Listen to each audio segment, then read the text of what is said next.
Okay, good afternoon, everybody. Success is not final. Failure is not fatal. It is the courage to continue that counts. Winston Churchill. Good afternoon, dear friends, dear colleagues. This is the second part of our second day in the Congress. I hope you have been enjoying the whole morning our excellent presentations. We are going to continue with other ones. Let me introduce a very excellent participant, speaker, and motivator. Her name is Magdalena Madani. Her topic is Intercultural Praxis for a Pluricultural and Plurinational Country from the Pennsylvania University. Let me give you some information about Magdalena. Magdalena holds a BA degree in Spanish Philology from Warsaw University, Poland, an MA degree in Latin American Studies from Universidad Andina Simón Bolívar, Ecuador, and currently is a PhD candidate at the Pennsylvania State University, United States. Magdalena has been an English teacher educator for over 25 years. She worked in Ecuador between 2004 and 2016 for a transnational educational company, Pearson, training in service English teachers and managing several educational projects for the Ministry of Education and Cenecit. Nowadays, she is based in State College, Pennsylvania. Apart from the PhD research, Magdalena works as a TESL instructor in the College of Education at the Pennsylvania State University. Her research interests are language policy, translanguaging, and the colonial pedagogy. Magdalena is a Polish citizen and a resident in both Ecuador and in the United States. Welcome, Magdalena. Thank you very much, Andrea, for this lovely introduction. Let me share my screen with you and I will start immediately my presentation.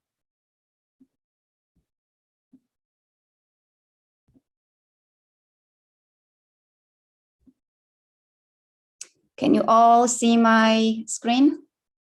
Okay, I see you nodding. Okay, thank you. Good afternoon, everyone. Buenas tardes, Aituta. My name is Magdalena Madanesa.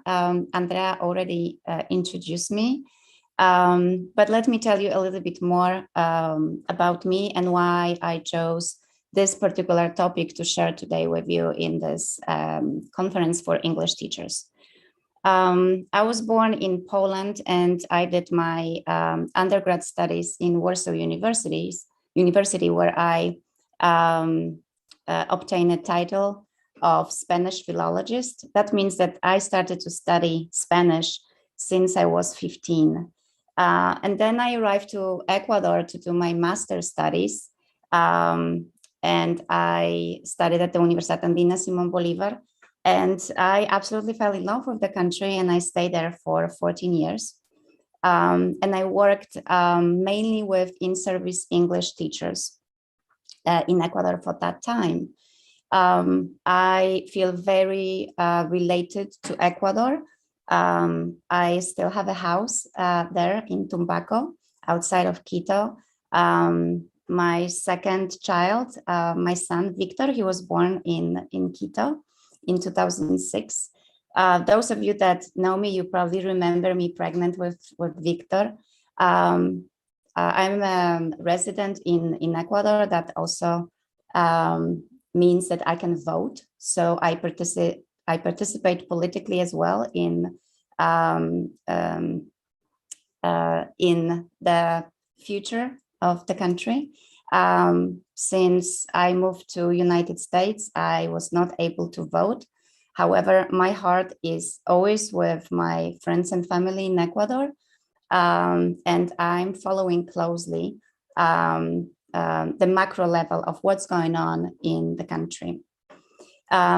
I am now based in United States, and I'm finishing my doctorate studies. To be a PhD candidate means that you are at the stage of writing your dissertation, and this is exactly the stage at which I am right now. After graduation, that hopefully will happen next year, I will be moving out of United States. And we will see next time when we meet, I will be telling you where I am based. So why I chose to talk about intercultural praxis, and what I mean by a plurinational and pluricultural country. Which country? And you can see the photo. This is not a photo of Pennsylvania, okay? This is a photo of Ecuador. And the country I'm going to talk about is Ecuador.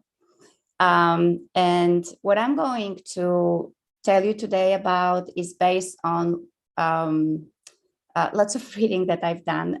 Those of you that remember me, I have not been wearing or using those reading glasses now. I do use them. I've been reading a lot, I've been studying a lot, and I've been thinking and reflecting a lot. And also I've been doing research. So today I would like to share with you some fruits of my reflection, but also the findings of my research, which I'm conducting in Ecuador. So today, more than focusing on micro strategies or micro skills, such as how to improve the listening skills of our students or speaking skills of our students, I will be talking more and concentrating on a macro level of how can we English teachers or language teachers in general contribute to a construction of an equitable and just society by doing what we do, which is teaching English or teaching other languages. So the model I'm going to tell you today about for intercultural praxis, I hope that this model will be useful for all of you independently of what language you teach. However, since my experience is more in teaching and working with English teachers, I will be making many references to English language teaching. So this is the plan for today, for this hour that I have with you. So first of all, I would like to explain you what is Locus of Enunciation and why is it important when we are talking about this model for intercultural praxis. And then, of course, I'm going to explain what I mean by intercultural praxis. And I'm going to kind of break it down by what I mean by intercultural first and what praxis is. And then I would like to make important references to probably the context that you're all familiar, even though I know that we also have people outside of Ecuador. So maybe some of the things are not that obvious to everybody, but I really need to contextualize how I'm going to use the model that then I'm going to present to you, the model of intercultural praxis. This model has to be embedded in a specific context. That's why I'm going to talk about Ecuador, which is a plurinational and pluricultural country. And finally, I would like to share with you some of the findings of a study that I conducted between 2018 and 2020 in Ecuador, in which I have been using the model of intercultural praxis. So I would like to give you some kind of snippets of what it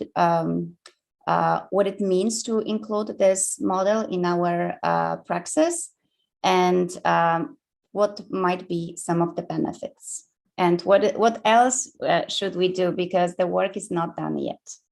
And of course, I will finish with conclusions, and I hope we'll have time for Q&A. So first of all, the locus of enunciation, as I've been mentioning, it's very important to know the place, and by place, I mean the geopolitical space in which we situate ourselves when we think about teaching any language. So we need to know where we are coming from, what is our discipline, what we are bringing to the table with our body, with our presence. We are not people who operate in a vacuum. We do belong, right, to certain geopolitical places. That means that we have to somehow become aware of it and disclose this information, not only to ourselves, which is the first step, but also make sure that when we are teaching, when we are doing research, we know the space from which we are doing the research, from which we are teaching, in this case, English, and to whom we are teaching English. Ramon Grossfogel, who is a scholar, a decolonial scholar, he defines locus of enunciation as precisely the location of the subject of ourselves, of someone who is speaking, right? And it has to do with where I am, but also what is the political context of the place from which I'm speaking. And my friend Lin-Mario Meneses de Sousa, he developed this idea in a sense that he pointed to the fact that we need to actually unmask this locus of enunciation. So do not take for granted that we are all speaking from the same locus of enunciation, because we are not. And this is very important to think about the locus of enunciation of our students, where they are coming from, but also where I'm coming from.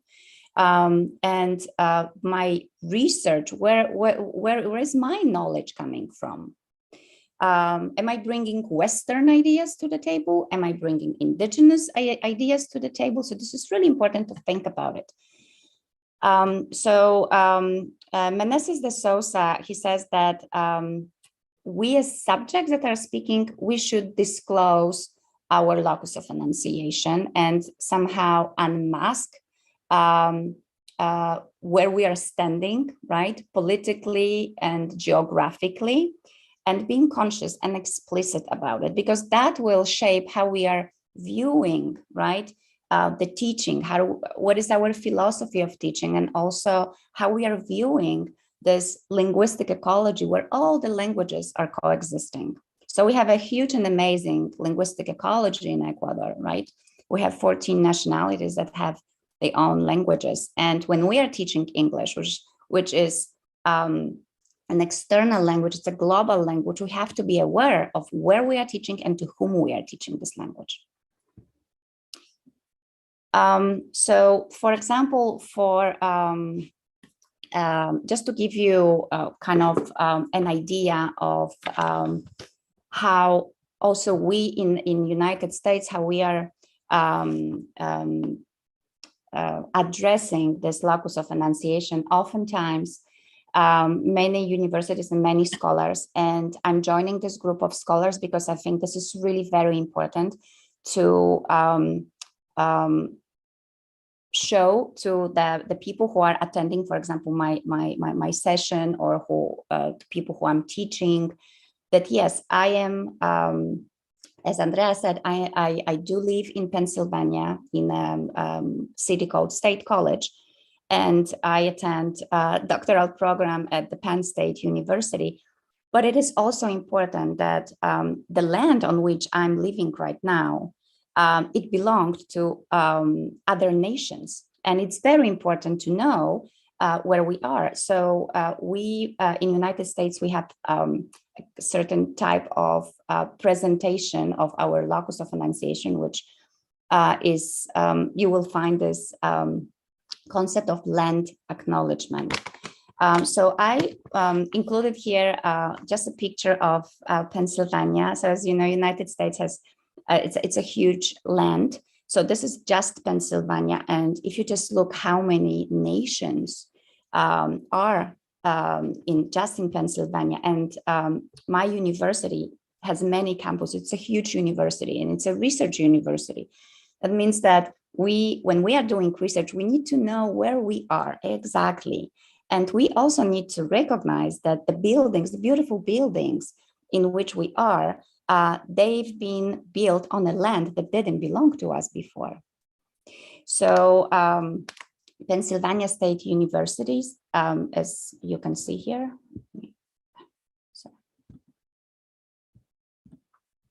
has several campuses that are located on the original homelands, right, of those nations. So here we have Erie, Haudenosaunee, Lake Nupi, Shawnee, Susquehannock, Waxahachie. And I apologize if I have mispronounced any of those names. So just by referring you that to this awareness that I am paying attention to where I'm studying. So I am studying in what is called in literature the global north, which is a country that belongs to the so-called developed country. It is a developed country according to certain people that use this nomenclature, or it is a global north country. But in this country, there are also people, whole nations that have been erased, that have been marginalized. So when I'm thinking about my locus of enunciation, I have to think where I am exactly and what I'm bringing, as I said. So this is not a real photo, as you can see, but I wanted just to use this metaphor because, of course, we have the equator and la mitad del mundo. And I've been using this image kind of to explain the global north and the global south. So the global north are the countries that previously have been the countries that colonized other countries, versus global south, which are the people, the nations, the countries that have been colonized. So we are still using this, we are still talking about colonization, because what still persists is the coloniality, which is the huge ideological influence of that. So I'm standing kind of like in between. I've been born in a country that Poland did not invade any other countries during the colonization times. On the contrary, my country was partitioned by other European countries and didn't exist for over 100 years. And actually, interestingly, and thank you for choosing this day for me, because November 11th is the Independence Day of Poland. So in 1918, we regained the independence after the partition, after we completely ceased to exist on the map. We were divided by other three countries. So historically, I can engage with the concept of not being independent, of being a part of someone else's empire. So now I'm doing my PhD in the global north that also has inside many nations that have been erased. And I'm doing my research, and I still live, and I'm very much connected to Ecuador, which would be considered as a global south. So I'm in between, and that deeply shapes how I look at teaching English. So now, after, as Meneses de Sousa says, after kind of unmasking, right, the locus of enunciation, I would like to explain what I mean by intercultural, and then what I mean by praxis before I show you the model. The interculturality, as Catherine Walsh explained. So I'm looking at my time. So by the way, Catherine Walsh, I don't know if you had the chance to read her work. I strongly encourage all English teachers not only to read maybe literature written by English-speaking authors, which makes sense because we are teaching English, but I do believe that it's also very important to read literature related to our country, to where we are living. And some of those wonderful pieces actually are in Spanish. So I translated it because this article was published in Spanish in 2010. So Catherine Walsh, she describes interculturality as an effort to construct a just, plural. So as you can see, the word plural already is here, right? Plural and equitable society. And she explains that there are three forms of interculturality: relational, functional, and critical. However, and I agree with Catherine in that matter, and this is what I've been developing with my students, which is the critical interculturality. And the model I'm going to show you is for critical interculturality.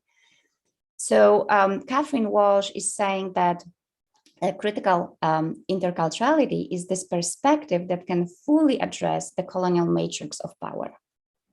And this matrix of power is a hierarchy, right, of power, in which the whites are at the top and the indigenous and Afro-descendant people are at the bottom.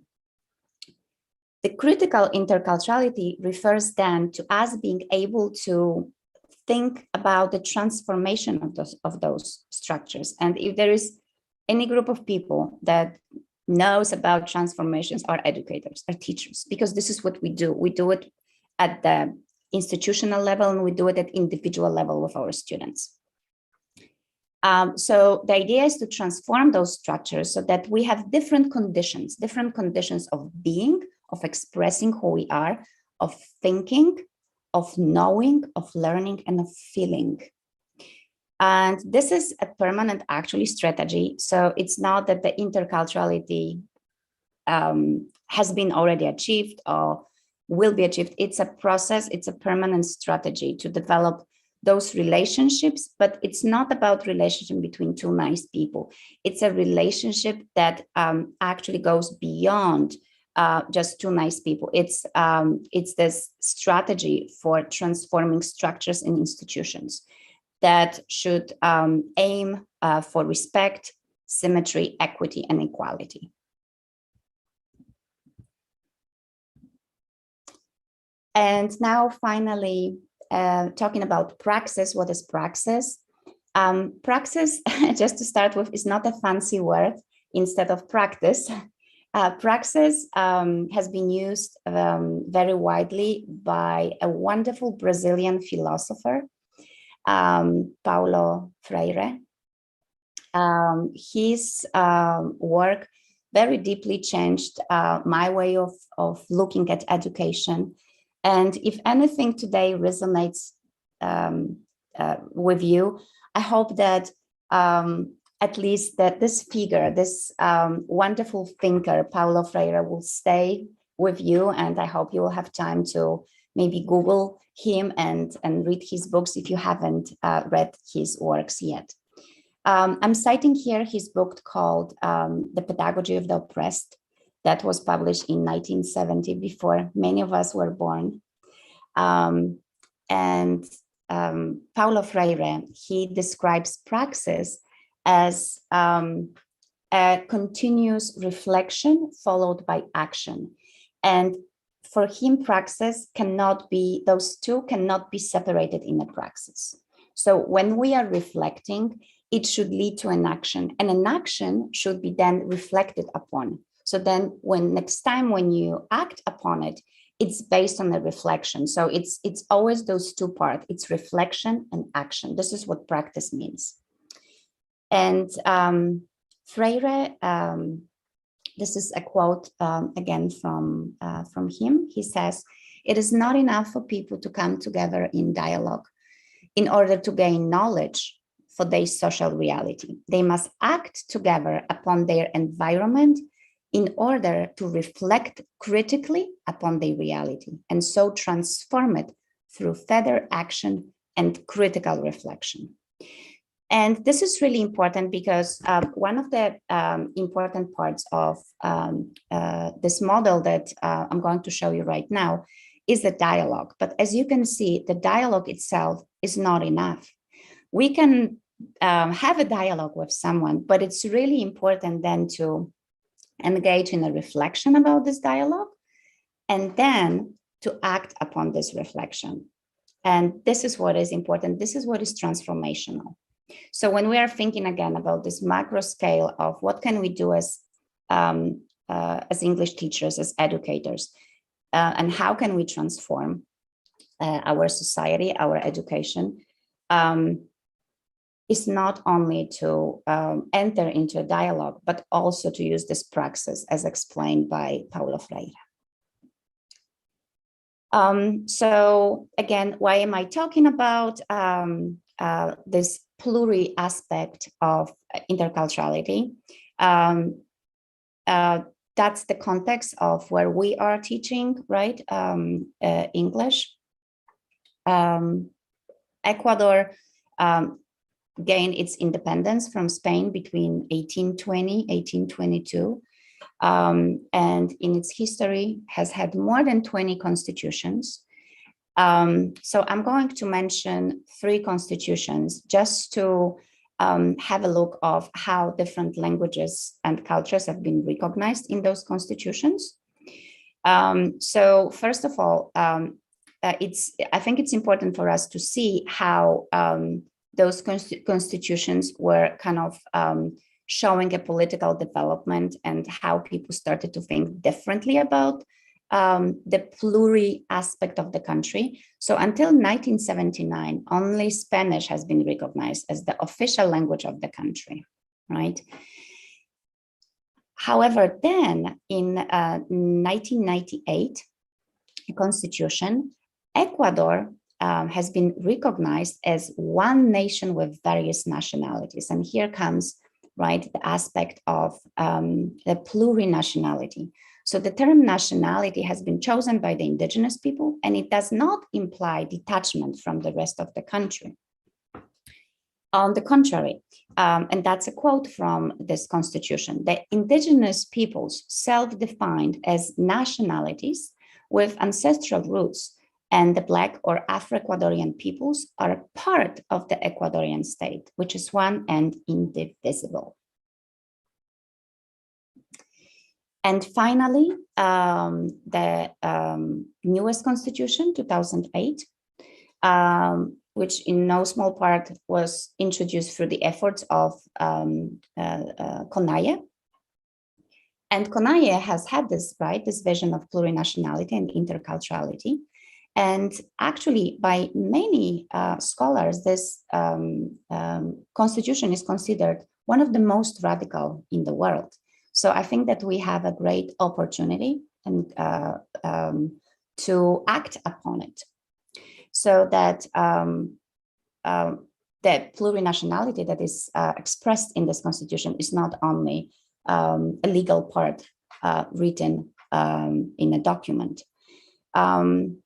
So what is important here is that this constitution, as I know that many of the pedagogical models that now exist in Ecuador for teaching English, it recognizes, right, the ancestral knowledge. So the idea is that how can we now understand this ancestral knowledge, this interculturality, and all those different languages that now we know that Spanish is the official language, but also the constitution recognizes Quechua and Shuar as official languages. So how can we make sense of all of it while teaching English? So here comes the model. This model comes from a research and from a book by Catherine Sorrells. And I happen to have her book here next to me. So this is the newest edition of her book, and I use it in my courses in my university of my students. I would like to tell you first of all a little bit about this this model, and then how I used it in my research.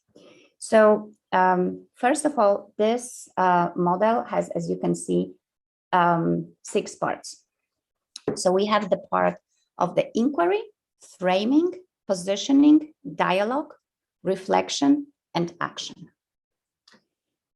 So in general, this model is about praxis. So the part of reflection and action, you can take for granted because it already has, right, the name of praxis. So remember Paulo Freire, praxis means reflection and action. But here we have the word intercultural. And it's important to understand now how this critical interculturality works within this, this model. So this model that Catherine Sorrells has come up with can be used in different contexts.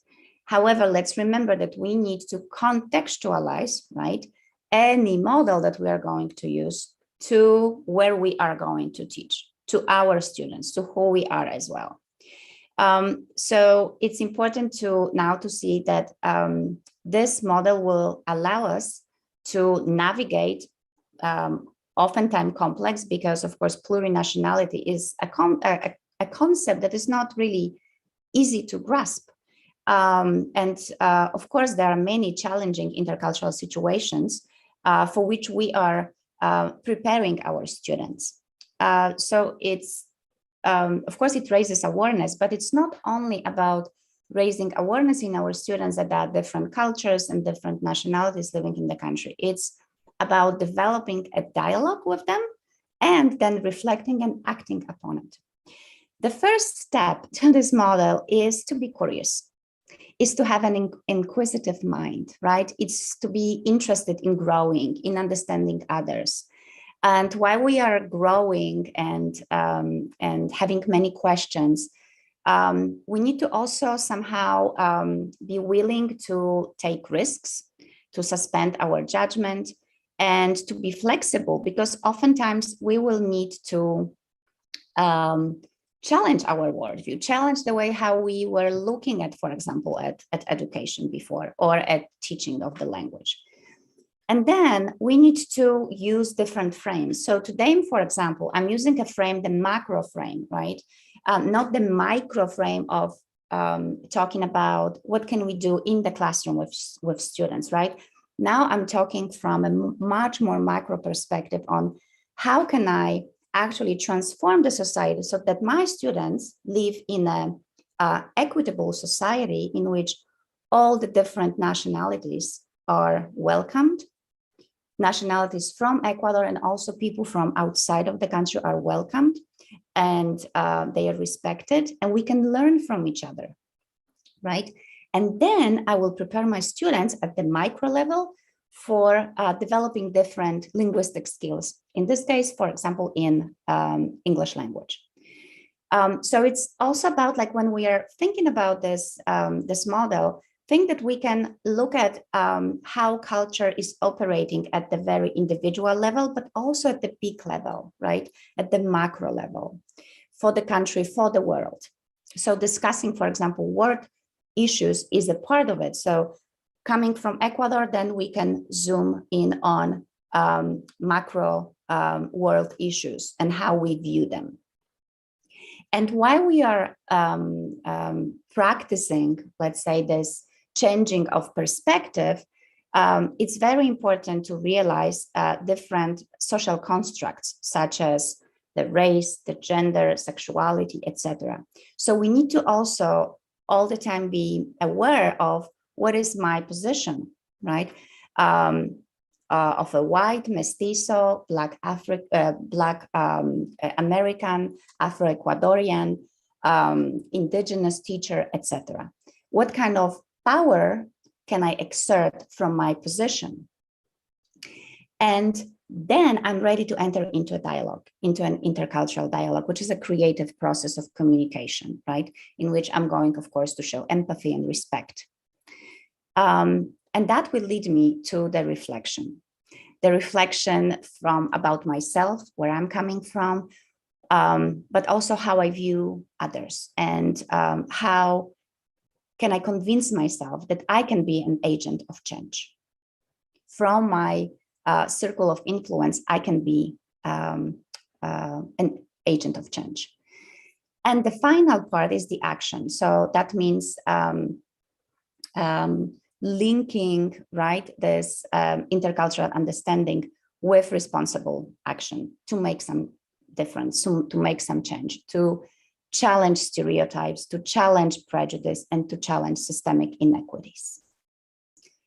So now let me show you how I was able to use this model. And also I would like to tell you what else should be done, because even though one of my research projects has ended, I'm right now involved in another project. I do not have any findings yet, because we are just at the beginning of this project, actually. And that's a project that I'm developing with an Ecuadorian colleague who actually yesterday was speaking to you, Dr. Diego Cajas. And this project about which I'm telling you about, it's this one ended, and I developed it with 6 other people, 2 Ecuadorian and 4 from Penn State University. So I'm showing you those pictures because in this program, what we did, we traveled with US students who are going to be teachers, and they were paired up with tandems meaning partners, people of the same age from Ecuador. And they were engaging in lots of dialogue, lots of reflection, lots of daily activities just to share different experiences. Also, we all traveled. We learned about llama husbandry. We learned about ecology. We planted trees together. So we've been learning a lot about each other during this exchange kind of program, exchange of ideas. So because it was not exchange in a sense of the physical movement, because in this particular project, US students traveled to Ecuador to have this dialogue with Ecuadorian students. So what are some of the findings that I would like to share with you? So yes, without any exception, all the students, they developed cultural awareness. That means that they became aware of who they are culturally. They became also very aware of their language use, of what languages they use when they are communicating. And also they became aware of the culture of the other. However, it's very important to pinpoint that just stopping at the level of the awareness is not enough. That's not really enough to develop an intercultural competence. So we have to still be developing this kind of programs to learn more, and probably making them much more extended in time. So for example, the current project I'm working on, it doesn't include any traveling, because we developed this project during the pandemic. But our students, US and Ecuadorian students, they were meeting for a really long time, and they're still meeting over Zoom. So we are doing it much more extensive, and also they are engaged in reading together much more, so that we will not stop at the level of just realizing who I am culturally, but having much more reflection about also the power relations. So I wanted to share with you a few quotes. I have 3 quotes here. So a quote from Tiffany, a US student. Tiffany is an indigenous descendant. However, she was not really identifying as an indigenous person. She identifies as white person, but being part of this program and using this model made her realize how important vernacular or indigenous languages are. So she was talking about those languages being wiped out in United States. So she was saying, kind of like connecting to the experience of people who were not able to use their own language. So the language was beaten out of them, right? So she's saying, you can't communicate with your grandma who only speaks this language. So she's saying, like, how awful it must be. It's such a big part of somebody's life. And I don't think people view language that way.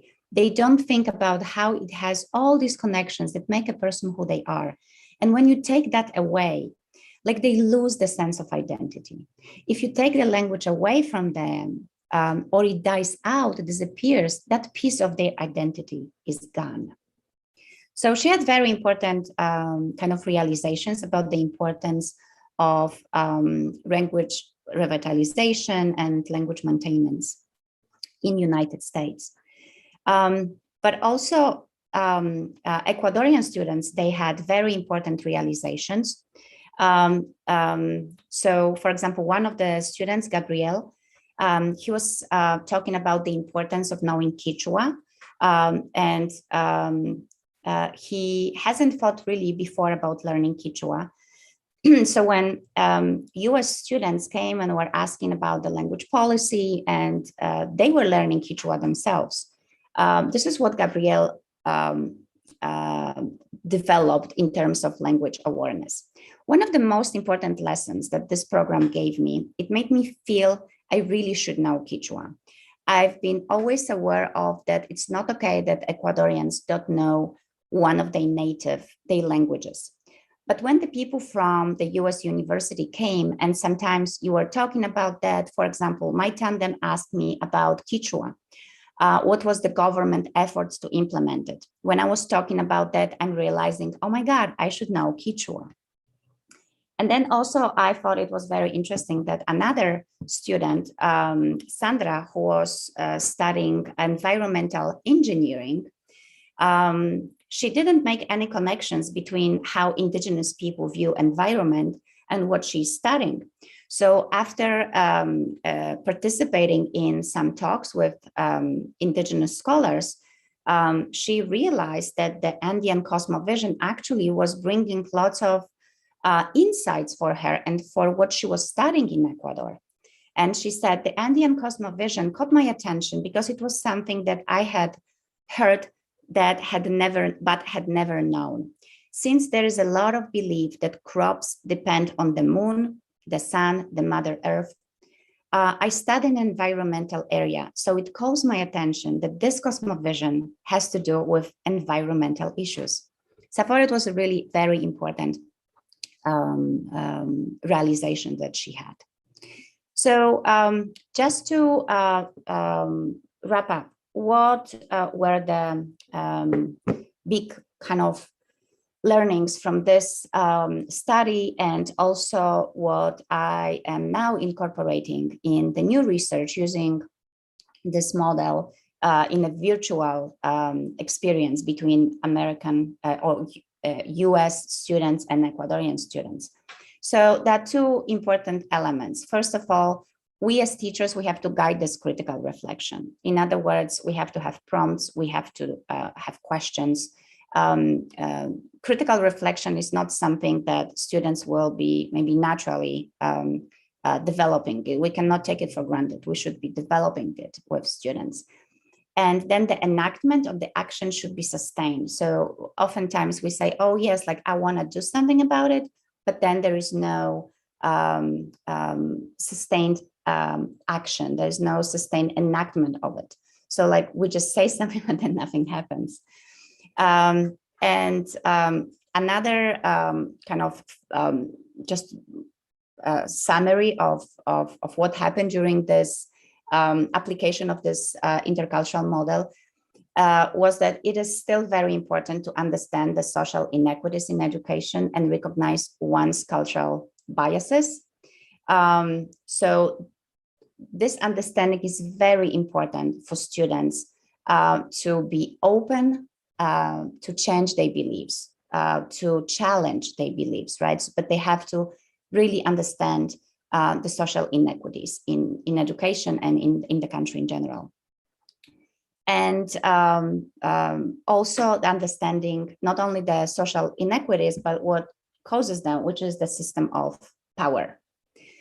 And finally, also what we found it is very important to offer students background knowledge, right? To teach them about the history and the contemporary realities. In this case, in Ecuador and US, but also in the world. So what is happening currently? What are the world issues that we should attend to as educators? as future teachers. Finally getting to my conclusions, I'm checking my time so that I can give you some opportunity for questions. Interculturality cannot be reduced to an indigenous issue. This is from Aguirre and Mantuano. Interculturality can and should be actually implemented by all the educators, so that we need, while we are incorporating interculturality, we should be thinking about intentionally, right? Fostering the development of those intercultural competences and, for example, implementing models of intercultural praxis. At the same time, it's important to understand that interculturality is not something that can be achieved and then we're like, checked, okay, I don't have to worry anymore. It's a reality in theory, which means it's in permanent construction. And finally, just citing a part of from the book by Mignolo and Walsh on decoloniality, that's the name of the book.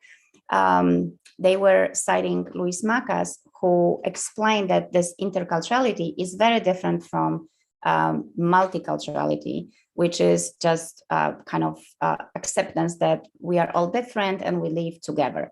No, it's about learning from each other, right? So here, that's the quote: the values, principles, knowledges, and wisdom of our peoples should not be only respected and archived, but they also should be offered as a contribution from our peoples to society in its entirety as a function of change. So that's the part of the action, right? So once we understand that what interculturality means, that means inviting other people for thinking together, for generating knowledge together, then we are really talking about creating a just society. And I believe that this is something that we English teachers, we can start developing with our students.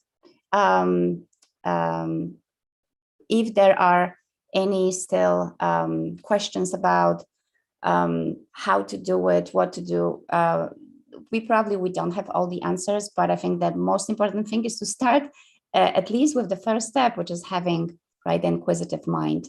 And I think that you are already showing this this attitude just by spending your time on being and participating in this Congress for English teachers. And there are already many examples of this interculturality happening. And just before I finish, I would like to congratulate Universidad Central de Ecuador for having just approved the resolution in September for making Quechua a requirement for graduation. So I think it's a big step in really embracing the interculturality and ancestral knowledges in Ecuador.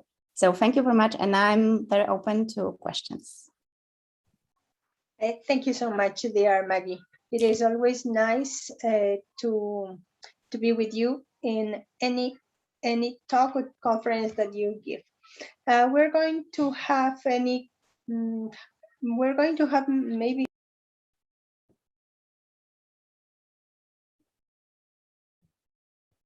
Andreita, Martina has a question, I guess.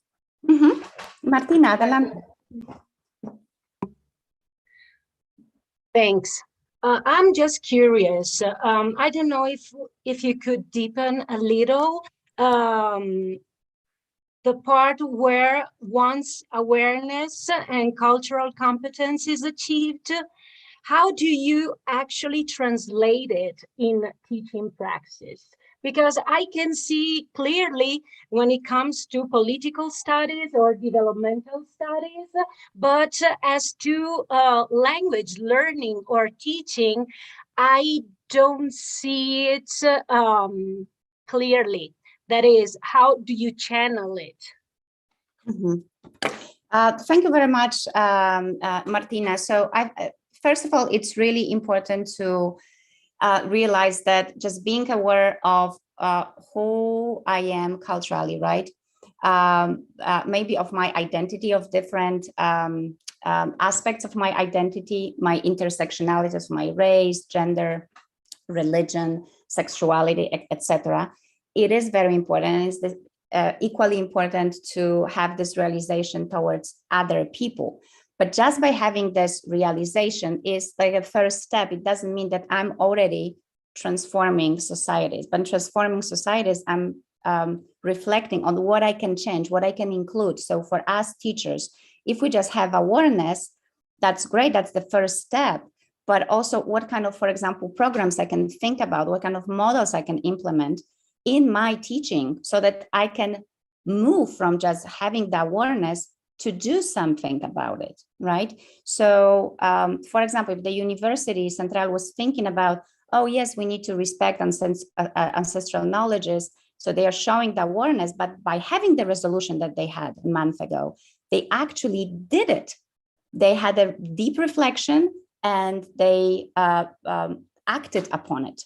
So it takes more time, and probably the dialogue has to be much more continuous. And we as teachers, if this is what we are doing with our students, it has to be there has to be lots of kind of follow up with our students and a continuous reflection and participating in different actions.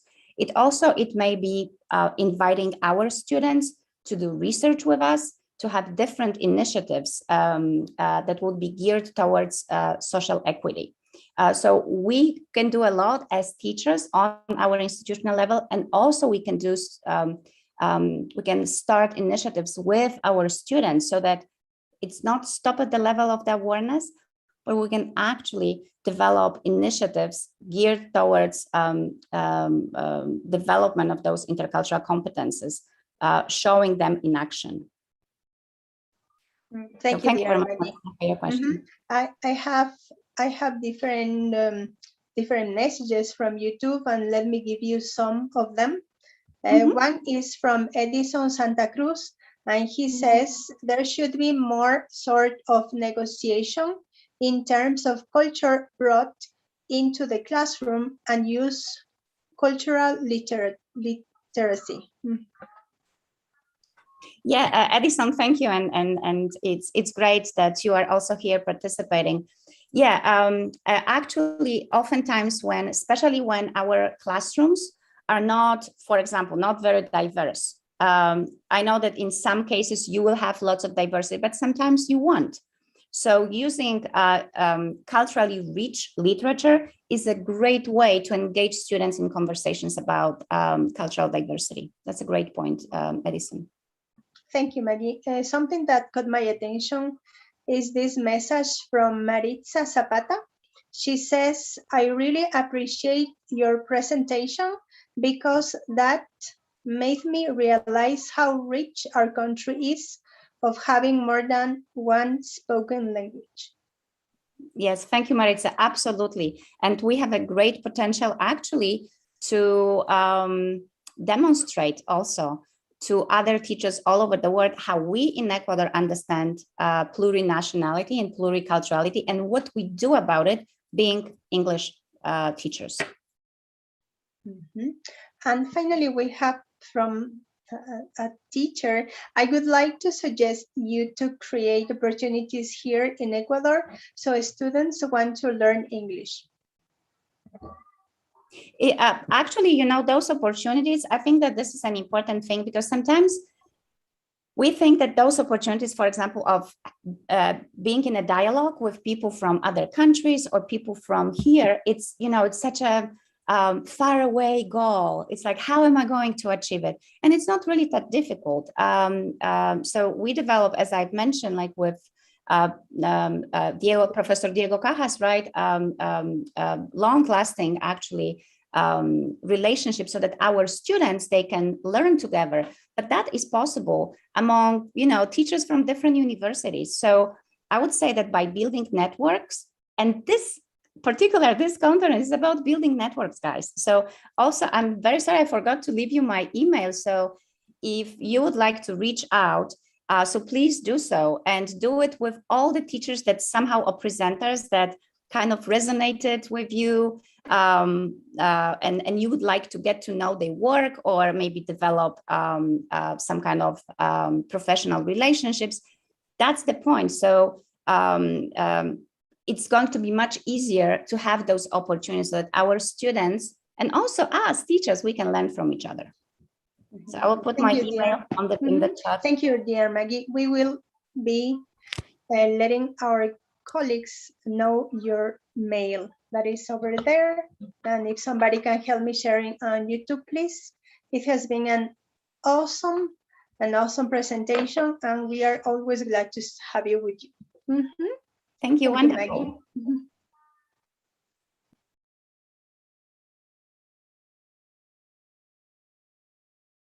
Maggie.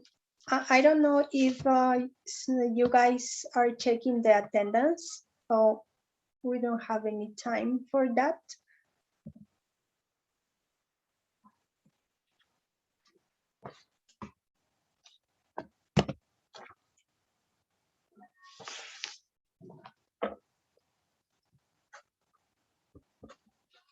Okay.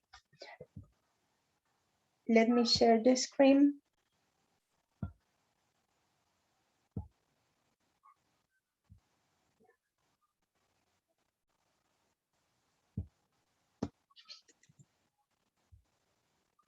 Our next presenter, Pablo Toledo, is in replacement of Juan Carlos Hidalgo, who has some health issues problems, right? So we're going to be enjoying his nice presentation. And let me introduce some biodata about him. Pablo Toledo from Assessment English Andes. Pablo Toledo is an English teacher and a teacher trainer. He holds a diploma in education policy from Universidad Torquato Di Tella and is completing a postgraduate certificate in educational assessment at the University of Cambridge.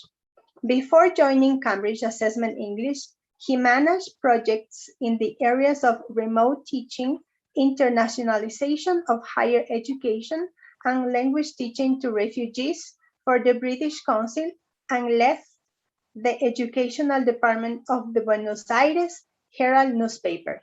He is a board member of Latin American Association of Language Testing and Assessment. The topic that he is presenting us today is New Perspectives on the Evaluation and Assessment of Language Learning. Welcome, Pablo. Thank you, Andrea. Thank you for that very warm introduction, and a great afternoon to everyone from a sunny and warm Buenos Aires.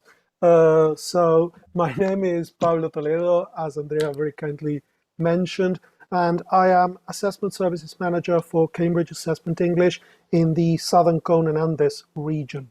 So what I would like to talk about today is a little bit about a new perspective on assessment, which is basically about putting the old perspectives into a new framework. The big question that I think we need to tackle today, more than looking at issues like technology or different instruments in assessment or other things which are normally what we think about when we think about what is new. Are there any new tests? Are there any new technologies? Are there any new methods or ways of doing assessment through things like data or video conference or any of a number of things? Where I think the real innovation is in rethinking assessment in light of the things or the context that keeps changing. Which of the old ideas can we rediscover, redefine, renew, make new again in the light of what is happening now? And in that spirit, I thought of the ideas that I want to share, that I would like to share with you today. Please feel free to leave any questions or comments in the chat box or in the comments if you are streaming on YouTube, and Andrea is going to pick those up and bring them back up at the end of a session. If I see anything in the chat box as we go along, then I will be more than happy to clear it up as we go. So let me share my screen, and here we are. And let's start talking about what is new, all these new perspectives and what they mean to us. And I would like to start with a question. And my question to you is, looking at these three pictures, what links them? What brings them together? We have this picture of a globe, we have this picture of, we have win £25,000, and we have a person. I don't expect you to know who that person is, but I think you will agree with me that it doesn't look as if as if this is a particularly recent picture of someone. So let me begin thinking about the future by telling you a story about the past. And let me start thinking about the future, the present and future of assessment by looking at the past of sailing. So in sailing, in explorations, in traveling, in commerce, there is the problem of longitude. Living in Ecuador, you are very familiar with latitude, because latitude is what makes the country of Ecuador be in the equator. It is north to south. But longitude, if you look at the globe, is basically east to west. If you are sailing, if you are traveling, and you don't know your longitude, you basically don't know where you are on the map. And latitude is fairly easy to distinguish if you have old technology. Nowadays, we all have GPS, so no big deal. But if you think of older technology, if you think back on ancient times, or if you think back on the days of sailing, then latitude is kind of easy to make out, because you know from astronomical things, you know from things like midday and the length of shadows, and there are things, astronomical things, that humankind has been familiar with for literally thousands of years, that can tell you north to south, more or less, with kind of enough accuracy, more or less where you are north to south. But east to west, that is a completely different story, because you cannot rely on things like shadow and the position of the sun and the stars and constellations, because they don't change east to west. So what people used to do was dead reckoning. And dead reckoning is a fancy name for people used to sail around trade routes and territories which were relatively limited, and they kind of knew where they were. Dead reckoning means basically looking at the coastline and recognizing that very tall tree over there, or that cliff, or that particular beach, or that particular rock that is sticking up, and knowing that if you see that rock, it means that you are here. And that basically relies on you being around places that you are extremely familiar with. It is like if you are in your neighborhood or in your city, and then you're just walking around town, and you do not really need to look at a map or check your phone on the GPS to know where you are.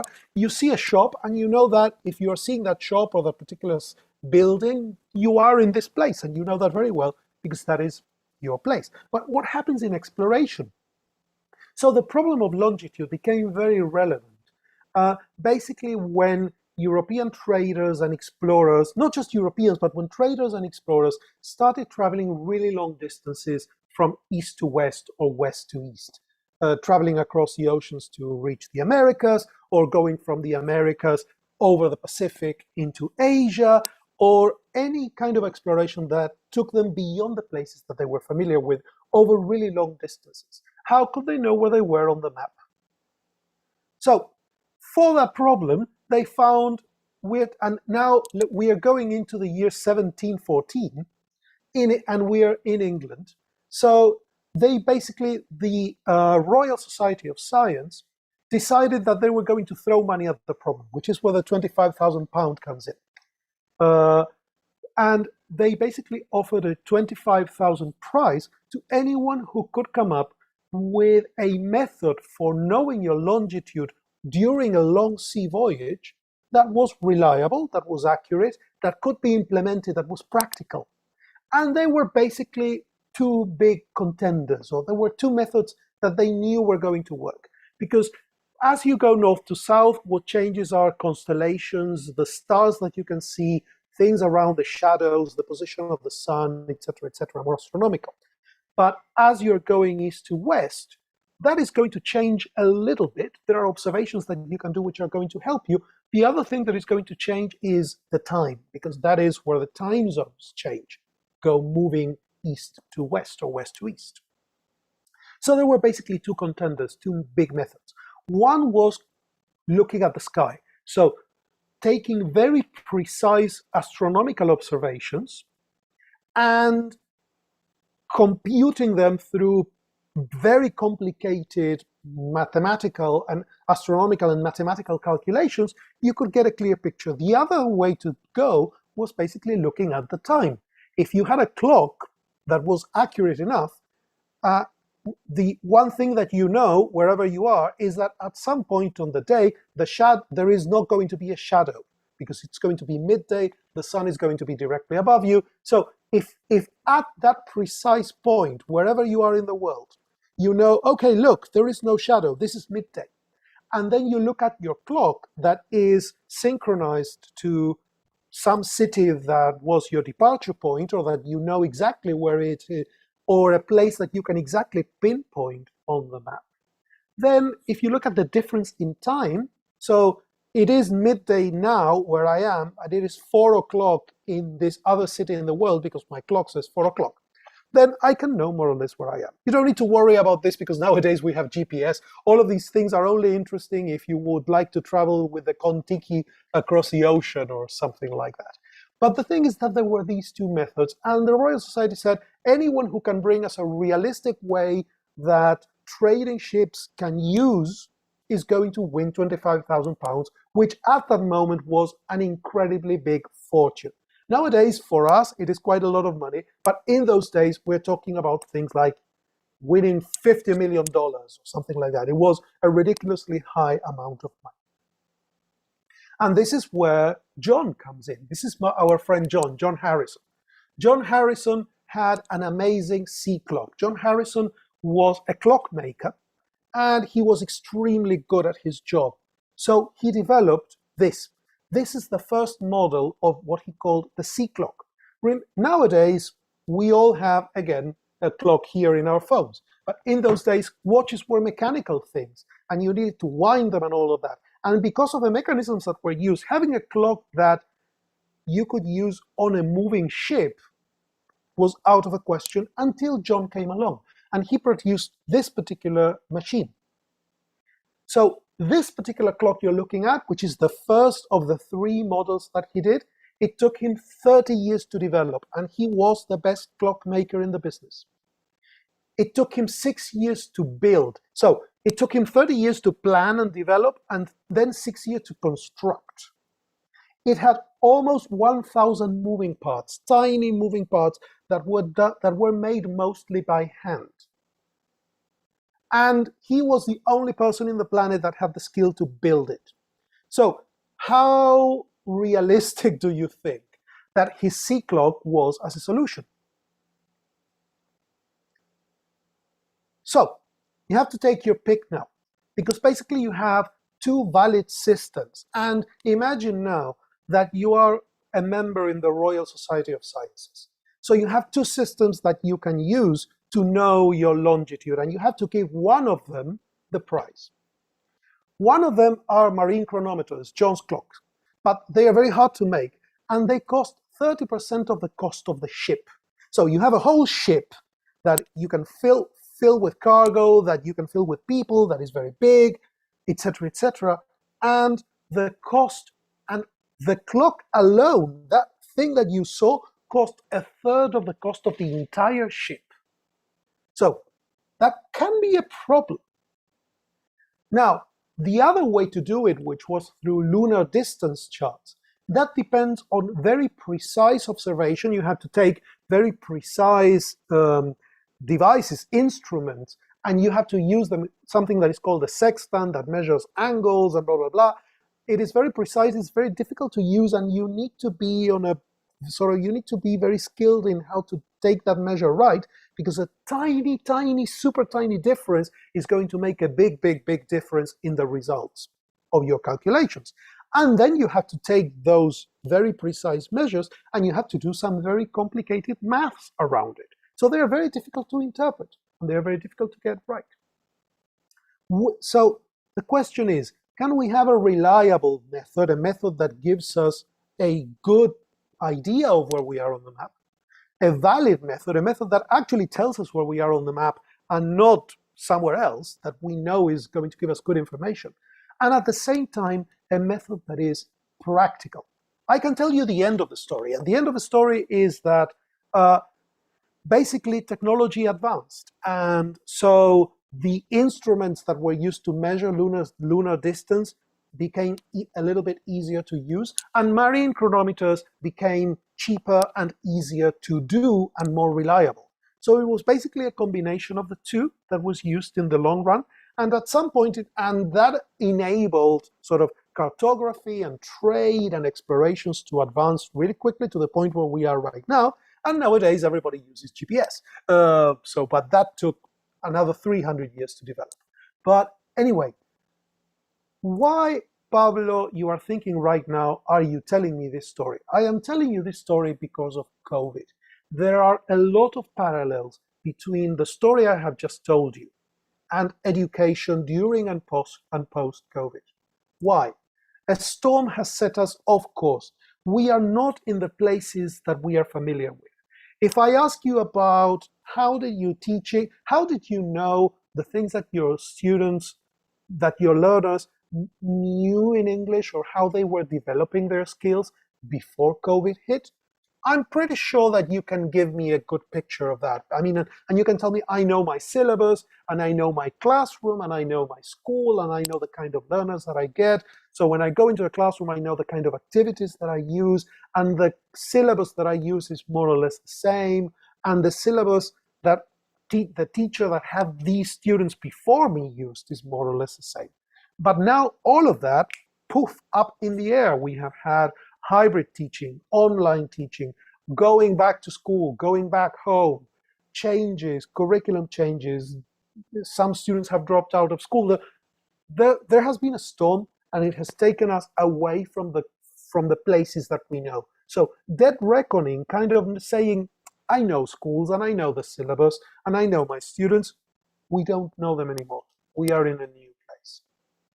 We have lost our bearings. We have lost these points, these references that enabled us to know more or less where we were. We are navigating now by dead reckoning. We are kind of feeling our way around it. We're saying, okay, at this point, normally I would have completed the year, but now I am like a few months behind or a lot behind. And I know that some of my learners have done really well during lockdown, others not so much. Everything is different. Everything is changed. And now technology has come in, and I know that on a different dimension, forget about COVID, technology and multiculturalism and plurilingualism and all of the things that we are aware now are new realities. Realities that our traditional curriculum does not necessarily, or the way we traditionally do things, doesn't manage very well.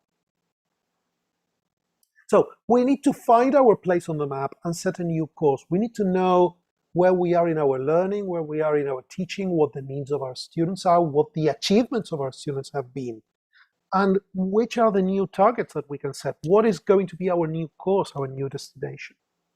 What we need to do all of these things is a set of viable tools. We need a set of tools that we can rely on, a lot like these mechanisms to calculate the longitude. We need to know where we are on the map, and we need something that we can use in our classrooms, in our schools, in real life, something that is practical, something that is quick, and that is going to tell us accurately, or to a degree of sufficient accuracy, where we are. So, why are you telling me all this again? Because the things that we want to know today are basically some questions that are crucial to all of us, which is, number one, where are my students in terms of their learning? Where are we in relation to our learning objectives? Because COVID or not COVID, lockdown or non-lockdown, whatever, hybrid teaching or no hybrid teaching, we have a syllabus, we have a target. And in Ecuador, your students, if they want to move on to university in terms of their English competence, they're going to need to pass certain exams at some point, which means that they're going to have to achieve certain levels by the end of secondary education so that they are on track to meet those targets at the end of university. So all of those things remain crucial, and those objectives have not moved, and they are not going to move. And maybe they shouldn't move. That's another discussion. But the thing is that where are we in relation to those objectives is a super relevant question. Now, can I meet my original learning objectives? So if I have taken a course at the beginning of this academic year, and traditionally by the end of this course, I should meet these learning objectives, Unit 9 in the book, or this particular level, or students who are in a position to pass an exam at this particular level. However you define your objective, am I going to be able to meet that original learning objective? And if I cannot meet the original objective, which is the objective that I can meet? What is the thing that I can realistically do? And then what can I do to meet my learning objectives? My original objectives or my new objectives, how can I reach those? Whatever objectives I set, what can I do to get there? So this brings us into the question of recovery learning. I am not going to dwell on this idea for a really long time, but I am going to say a few things about, in terms of general education, some things that, looking at examples of moments where learning has been lost or disrupted in the past, and things that people have been thinking about in the past 18 months, in the past almost 2 years now. I keep saying 18 months, but it's actually more like, no, it is a lot like 18 months. Let's say the last 2 years. Since March 2020, things that people have been thinking about and coming up with. So what do we know about learning during and after lockdown? And this comes from an analysis that people in the Cambridge Assessment Network have done, looking at historical cases and looking at the present. So we know that it may not be as bad as you think. If we look at things that happened, for instance, in New Zealand after a big after a big earthquake, or things that happened in the US, for instance, after Hurricane Katrina in New Orleans, where there were months and months and months of schooling lost for children. Coming back to school, there was the idea that everything is lost, it's a disaster, it's chaos. And teachers found in those contexts, as they are finding now, that it is sometimes it is as bad as you think, sometimes it is a little bit worse than you think, but it's not that nothing happened in the middle. There has been contact, there has been some kind of learning happening, there have been a lot of things going on. So it's not necessarily as bad as you think it is before going into the classroom. It affects different learners in different ways. For some students, for instance, who had to take, if there were schools that had to go into online learning, for instance, for a period of time, a few weeks, a few months, depending on where you are. Some students suffered a lot from that because they don't have the technology. Maybe they don't have the connectivity. Maybe they have the technology and they have the connectivity at home, but they are very social learners and they need a team, they need a group, they need a tribe to learn. They need to be around people. Now, on the other hand, and we have seen this, we see this every day in classrooms. When I talk to teachers, this is a topic that always comes up, is that there are learners who are very independent, who are very autonomous, who have access to technology. And for them, actually being at home, just connecting maybe through some kind of LMS, some kind of learning platform, or maybe having some video conference lessons and doing a lot of work on their own, has actually been better than going into a school, being outside of their comfort zone in a room with 30 other students, in a noisy environment, with distractions, with social interactions that are distracting them from their work, etc. So for some learners, actually being at home has actually been better. For some people, it has been a complete disaster. It is going to affect different learners in different ways. The same but faster is not a recovery plan. Let's face it, let's be honest. Whatever subject you're teaching, whatever schooling context you're in, whatever you're doing, it doesn't matter if you're at university or if you're at primary school. If you come back to teaching or to some kind of regular normality after months of interruption, and you say, okay, normally it would take us 6 months to do this. We are going to do the same in 3 months. So let's talk really, really fast. That's not a recovery plan. That is a plan for failure. And the other thing is that we need to worry more about subjects where parents have the least skill. If you're thinking of primary education, secondary education, not university, but primary and secondary education, definitely. The subjects where parents have no knowledge, where they cannot support their kids, are the subjects where we have to work harder and where we need to worry more as teachers. Bad news, that is usually the case with English. And it is not the amount of time in class, but what we do with that time that is going to make the difference. What we need is not a qualitative change, is not a quantitative change. We don't need more time or more speed. We need a qualitative change. We need to do things differently. Now, I would like you to meet Tim Oates, and at the bottom you have a link to this blog that he has published on the Cambridge Assessment Network website. I strongly suggest that you look that up because he has compiled ideas. Tim Oates is one of my heroes. I worship the ground he walks on, everything that he and anyway, check him out. He's great. But anyway, he has written this blog post and he has produced a document with some foundations for effective recovery learning, which are great starting points to talk about assessment and the role of assessment in the new language classroom. Number one is that one-to-one, and we need to work one-to-one, and we need to do group work to identify individual learning loss.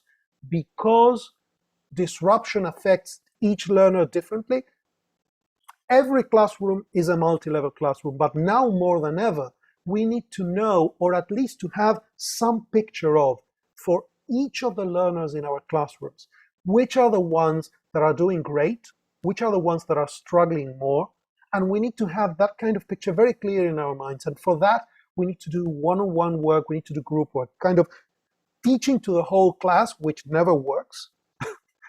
I mean, or which never works for language development as such, 100% of teaching to the class, or to the whole group. Now is more dangerous than ever because we are going to think that because there are always 3 or 4 students that are answering our question, all of the others understand, and we know that is not true. The other thing is that we need a clear focus on what the threshold concepts are. What are the key ideas in subjects? What are the things? So there are a lot of things in our syllabus. There are a lot of things in our language curriculum, and there are things like functions and things around targets around oracy and vocabulary and grammar and this and this and that and blah, blah, blah. The thing that we need to identify is which are the threshold ideas, which are the concepts that if learners master them, it is a good sign that they know that they can do a lot of things with the other ideas. Which are the things that we need to make sure that they master or that they know, that are going to give us a good picture of their competence and that are going to give them the tools to develop the rest of the learning. Then we need to monitor very closely the learning, and we need to do that all the time. We need to take immediate action to address misunderstanding, misconceptions, and we need to be sort of very adaptable in how we do this. That means basically, and we're going to talk about this a lot in about 2 minutes from now, we need to be more about ongoing assessment. We need to focus a lot more on the kind of assessment that we do all the time. And then We need rich questions. We need active discourse, which involves all pupils. This is not a problem that we are going to solve by talking at the learners really fast. They are going to need to take action, and we are going to need to challenge them. We are going to need to engage them. We are going to need them to be more active than ever, to, if possible, with each and every single one of them. I know this is a challenge in a language classroom, the same thing as the threshold concepts. Which are the threshold concepts in a language? You need to know pretty much all of it, really. And the other thing is that if you're teaching in a large group, this is definitely a challenge. But still, this is the ideal we need to focus on. This is the kind of approach that is going to help us. And the other thing is that we need to think of work which encourages thinking out of contact time, and something that, where necessary, looks at the individual gaps. So we need to engage the time that our learners are outside of the classroom a lot more. And we need to be more creative than ever, not just about giving them a lot of homework, but thinking of things that they can do on their own that are going to help them develop their language. So basically, all of this means that we need, a lot like John Harrison back in the day, we need a GPS. We need some kind of tool that is going to tell us where we are on the map and how we are moving around it, and if possible, where each of our learners are. Which is where learning-oriented assessment comes in. And this is my big assessment idea for today. What kind of understanding of assessment is going to help us do all of the things that I have been talking about for the past 20 minutes? So, good assessment is like a GPS. And the GPS, and here I am thinking about the GPS on our phones, basically does three things for us. Here I am showing you what the GPS shows me today. This is where my house is in Buenos Aires, Argentina. This is, if I take my phone and I put my location, this is what I see. And this is one of the things that assessment does for us. It tells me you are here. In terms of assessment, that is the role of diagnostic assessment. Diagnostic assessment is the kind of assessment that tells you where you are, what you know, what you don't know. This can be things like a placement test. This can be like a test that you do, for instance, when your learners are coming back to school after some period of hybrid teaching or lockdown or after holidays or blah, blah, blah. We use diagnostic assessment in lots of ways. A bunch of new learners are coming into your university, and you need to know if they are going into the advanced English course or the intermediate English course or the elementary English course. Diagnostic assessment is what you need, because basically it's going to give you a map. You're basically looking at different things, and you're kind of like ticking a list. I know this, they know this, they don't know this. They know this, they don't know this. They can do this really well, they can do this kind of. So a good diagnostic assessment is going to draw a picture of the language competence of each candidate, ideally. But a good GPS allows you to do two things. Now you see that there is a blue dot on my map and there is a red dot. The blue dot is you are here. This is my home. The red dot is the Cambridge English office in Buenos Aires. So I would like to be there. I would like to be working from the office, just like I would like to be back in a school, in a classroom with all of my learners in front of me. So a good GPS is going to allow me to point where I am, where I would like to be. And it is going to do one more thing, because it is going to show me the distance. This is how far you are. If I look at that map, and if I know the scale of the map, and I know the way that that particular map of Buenos Aires works, I know that that is roughly 4.5 kilometers. And because I know the place, I know that on my bike, it takes me about 20 minutes to ride that distance, which is kind of what it takes me to go to get the time it takes me to go from my home to my office. So that is the function of summative assessment.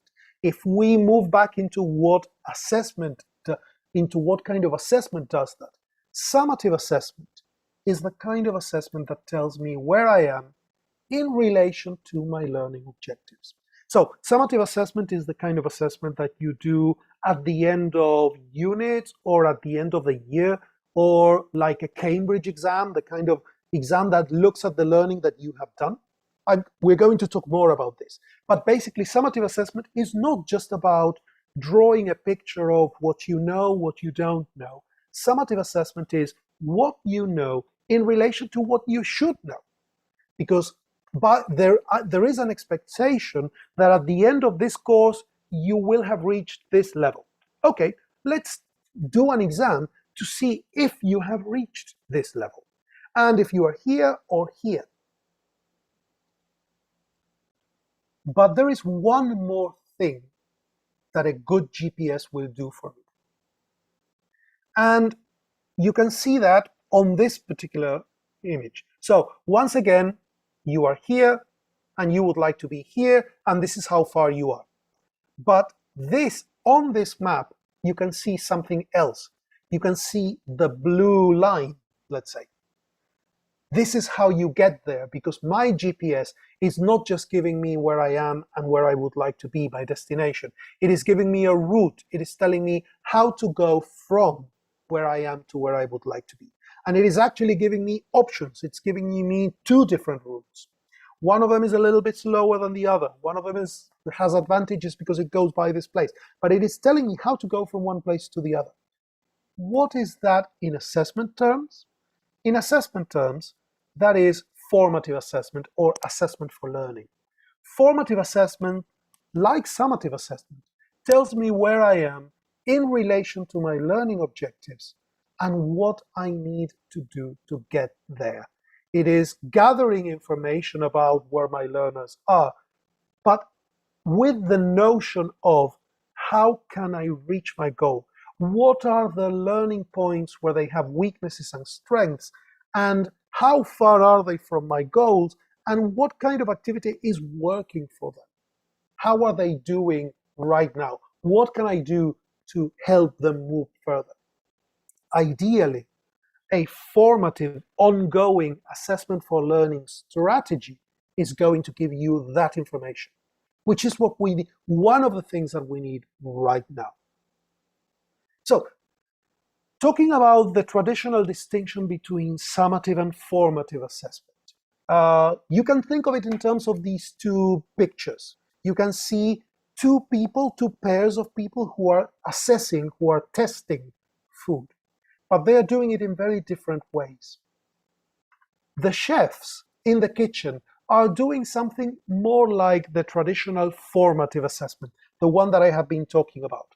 It is ongoing because they are tasting the food, they are assessing the food as they cook it, and they are tasting it, they are assessing the food to guide what happens next. So this needs more salt, let's put more salt in.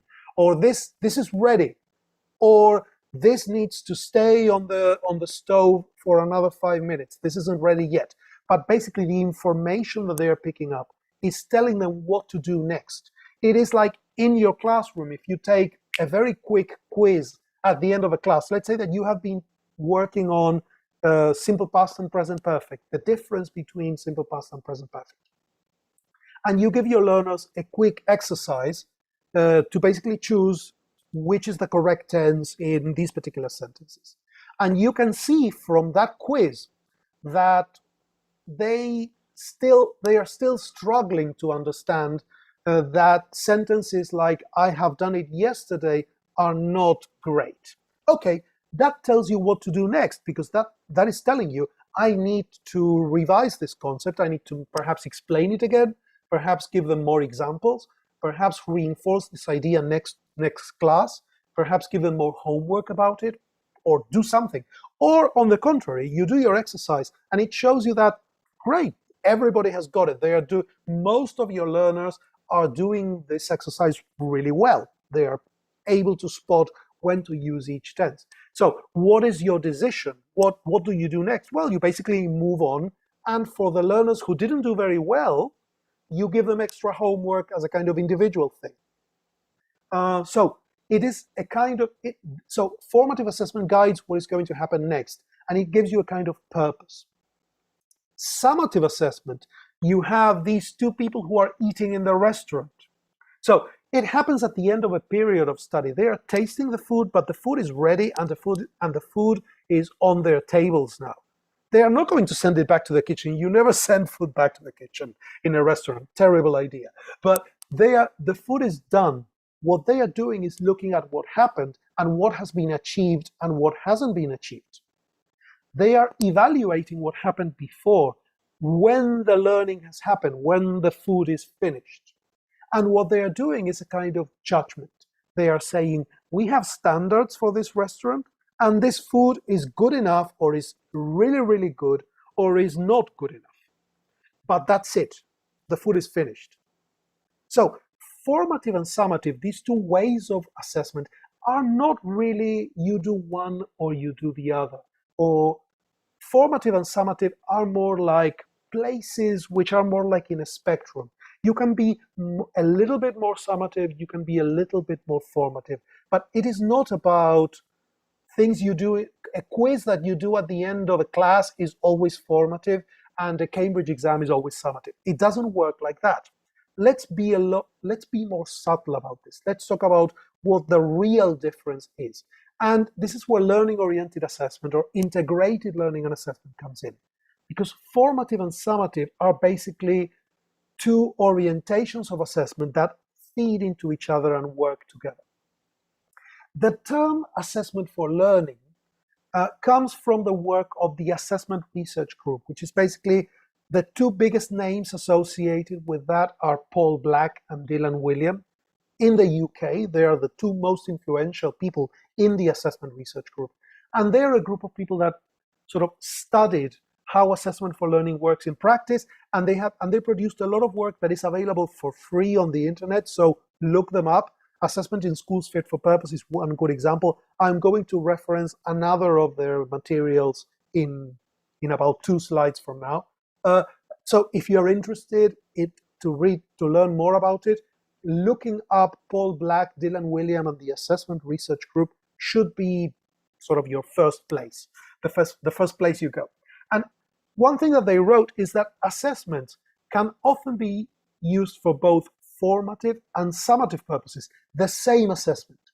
Formative and summative are not labels for different types or forms of assessment, but they describe how assessments are used. To mention the examples I gave you just now, if you take a quiz at the end of a lesson and you say, this quiz that you're doing now about simple past and present perfect, it is the end of the term, so based on the results of this quiz, I am going to give you a mark on your report card, and that is going to be your mark for this term in the school. Is that formative or summative? That is very summative. And you are doing that based on a quiz at the end of a unit, that sort of in a formative mode. If you take a Cambridge exam and then your students take it at the end of one school year, and at the beginning of the next school year, you look at the results of the exam that they did last year, and you analyze it with your class, and you say, look, your listening was a lot stronger than your reading. So how about this year, for this course, moving forward, we are going to focus on your listening a lot more, and we are going to emphasize all of your strengths in reading, and we are going to use those to to make all of the other areas grow. And look, you really wanted to do well in your writing, but your writing scores are not that great. How about we focus a little bit more on the kind of things that are going to make your writing better moving on? Because the assessment has told us that these are the things that we need to do next. So you are taking a test that is summative, and you are using it in a very formative way. So what you are doing with the test is formative. So a quick view at the 5 principles of assessment for learning. What do we need to do to make sure that our assessment is formative? It is not the kind of test, it is not the moment in the year, it is about focusing on these principles. Number 1 is that you give learners effective feedback, good feedback. And good feedback is meaningful. It is feedback that I can understand, that speaks in a language that is my language, is specific. Good feedback is about something concrete, something that I know what to do with. It is timely. It comes at the right moment. We think about this a lot when we think about feedback for speaking, and things that we correct on the spot and things that we correct in delayed, or in writing, things that we correct as a group, things that we correct individually, things that we do as common errors. So having feedback that is specific, that you can understand, and that comes at the moment when you need it, and not too soon or too late, is super important. And good feedback is future focused. It tells you what to do in the future. It doesn't tell you what you did bad in the past, because the past is the past. If my feedback is, you really didn't learn this, did you? I am going to stand up and say, you're a horrible teacher. How are you helping me become better? You are telling me that I was bad. You are not telling me how to be better in the future. So good feedback looks at the future and what you need to do to improve. Learners need to be actively involved in their learning and their assessment. They need to know how they're going to be assessed, on what, they need to participate, and they need to reflect on their learning and their assessment. So giving them a test and giving them a number or a letter or a score, good, very good, excellent, insuficiente, however it is, that is the beginning. What you do with that thing, with that feedback, is the actual learning, is the real assessment. Teaching needs to adjust based on the results of assessment. That sounds obvious, because good teaching is responsive, good teaching adapts to what is happening, and good teaching decisions need to look at a lot of evidence. We need to have lots of good reasons to do the things that we do in the classroom, ideally. So if we take an exam like a Cambridge exam, and we give it to all of our class, and the results come in, and we just give the students their certificates and move on, never look at the results, never analyze them, never think about what they did well, what they didn't do well. That is not adjusting the teaching based on that. If we give them a quiz, and some learners got an A, some learners got a C, some learners got an F, but we don't reflect on that with our class, or we do not adjust the next week of teaching based on what they did well, what they didn't do well. Why did we do it? That is not assessment. Now, we need to acknowledge the impact on motivation and self-esteem. We need to understand that when we are using assessment, we need to reinforce a positive mindset, a positive view of themselves, a growth mindset, and a positive identity. Assessment is not about telling someone you are an A student and you are a D student. You suck. That's not the message. That's not the point. And the other thing is that learners need to assess themselves and understand how to improve. When assessment is formative, it is actionable, because good feedback is actionable. It tells me things that I can do. Good feedback makes me do things to get better and lets me know what I can do to improve my learning, and makes me active in that, gives me the tools to make my learning improve. And also, when we talk about assessment, it is not just the teacher always assessing the students. It is about developing skills for learners to develop self-assessment and peer assessment, or rather, begin with peer assessment and then move into self-assessment. Because at the end of the day, we are teaching English so that learners can speak English when they are not in our class anymore. We are not teaching them English so that they can come to our class forever in their lives. We are not going to teach them 30 years from now. We would like them to speak English 30 years from now. Apologies about the noise. There seems to be a helicopter above my house. If the police comes in, that's why the helicopter is here. Anyway, moving on.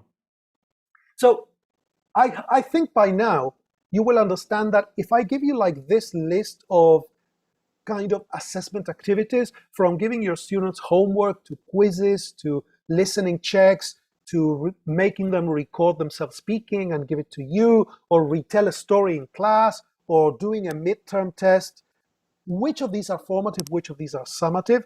I hope you are looking at your computers or your screens right now and you are saying, come on, Pablo, none of them are really summative or formative, because formative is as formative does. You can use each of these ways of assessing in summative ways or in formative ways. So basically the choice is ours. Going back to Dylan William and Paul Black, the assessment research group.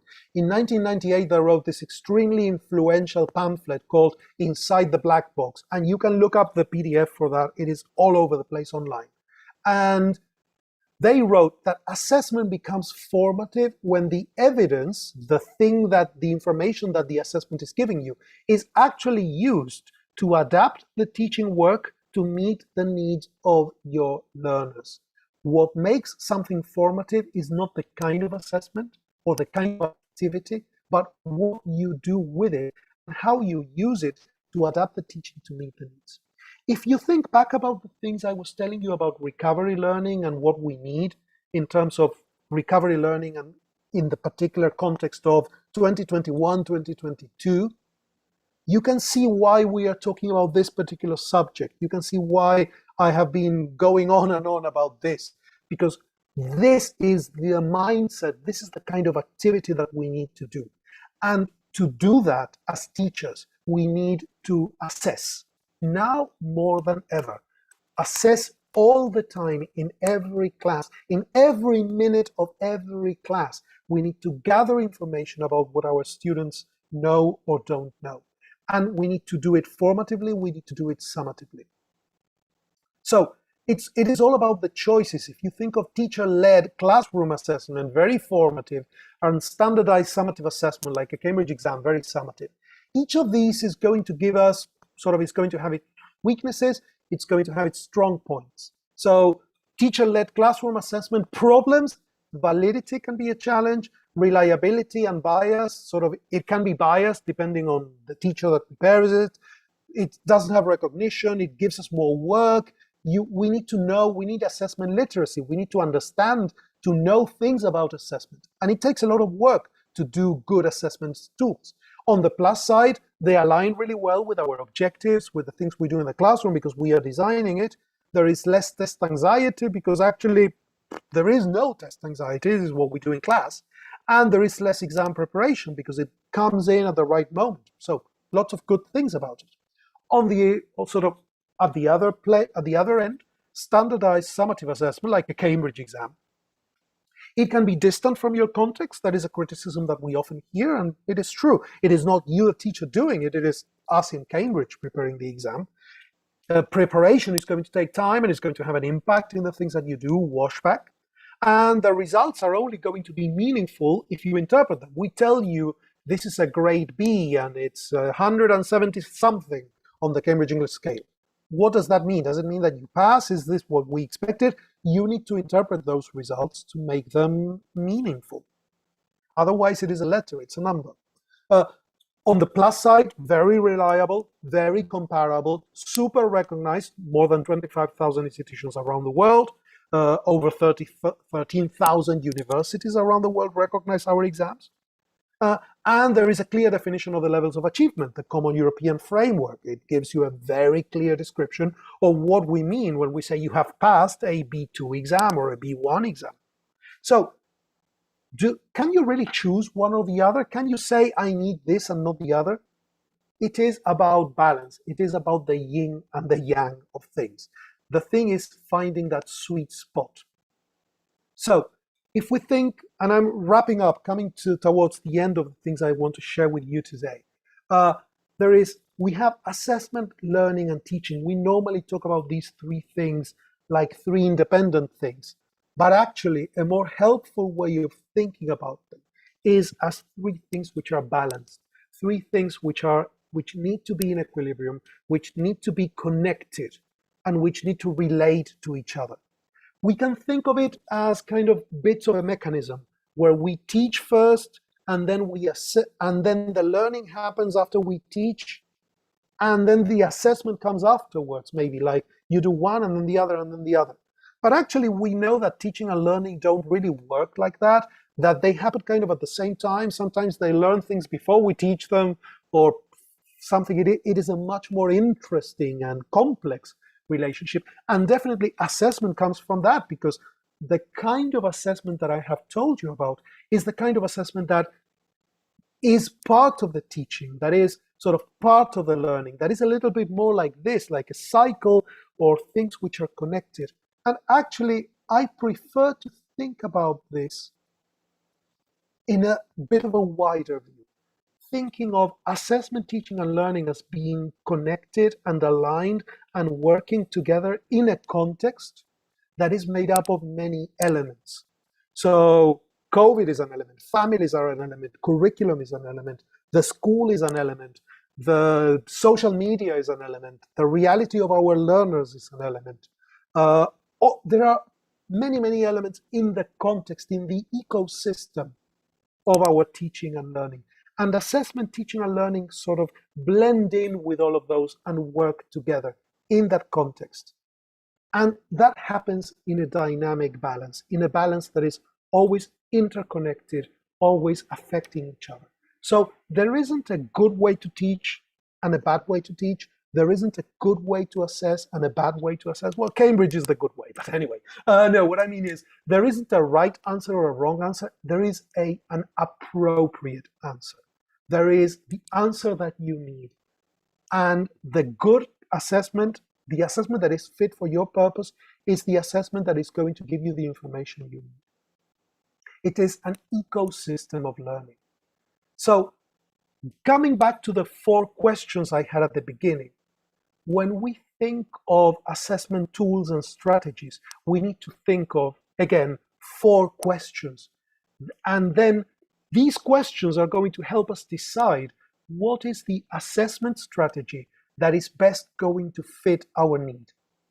Question number 1 is, what do I want to know? What do I need to know? Do I want to know if they know the present perfect?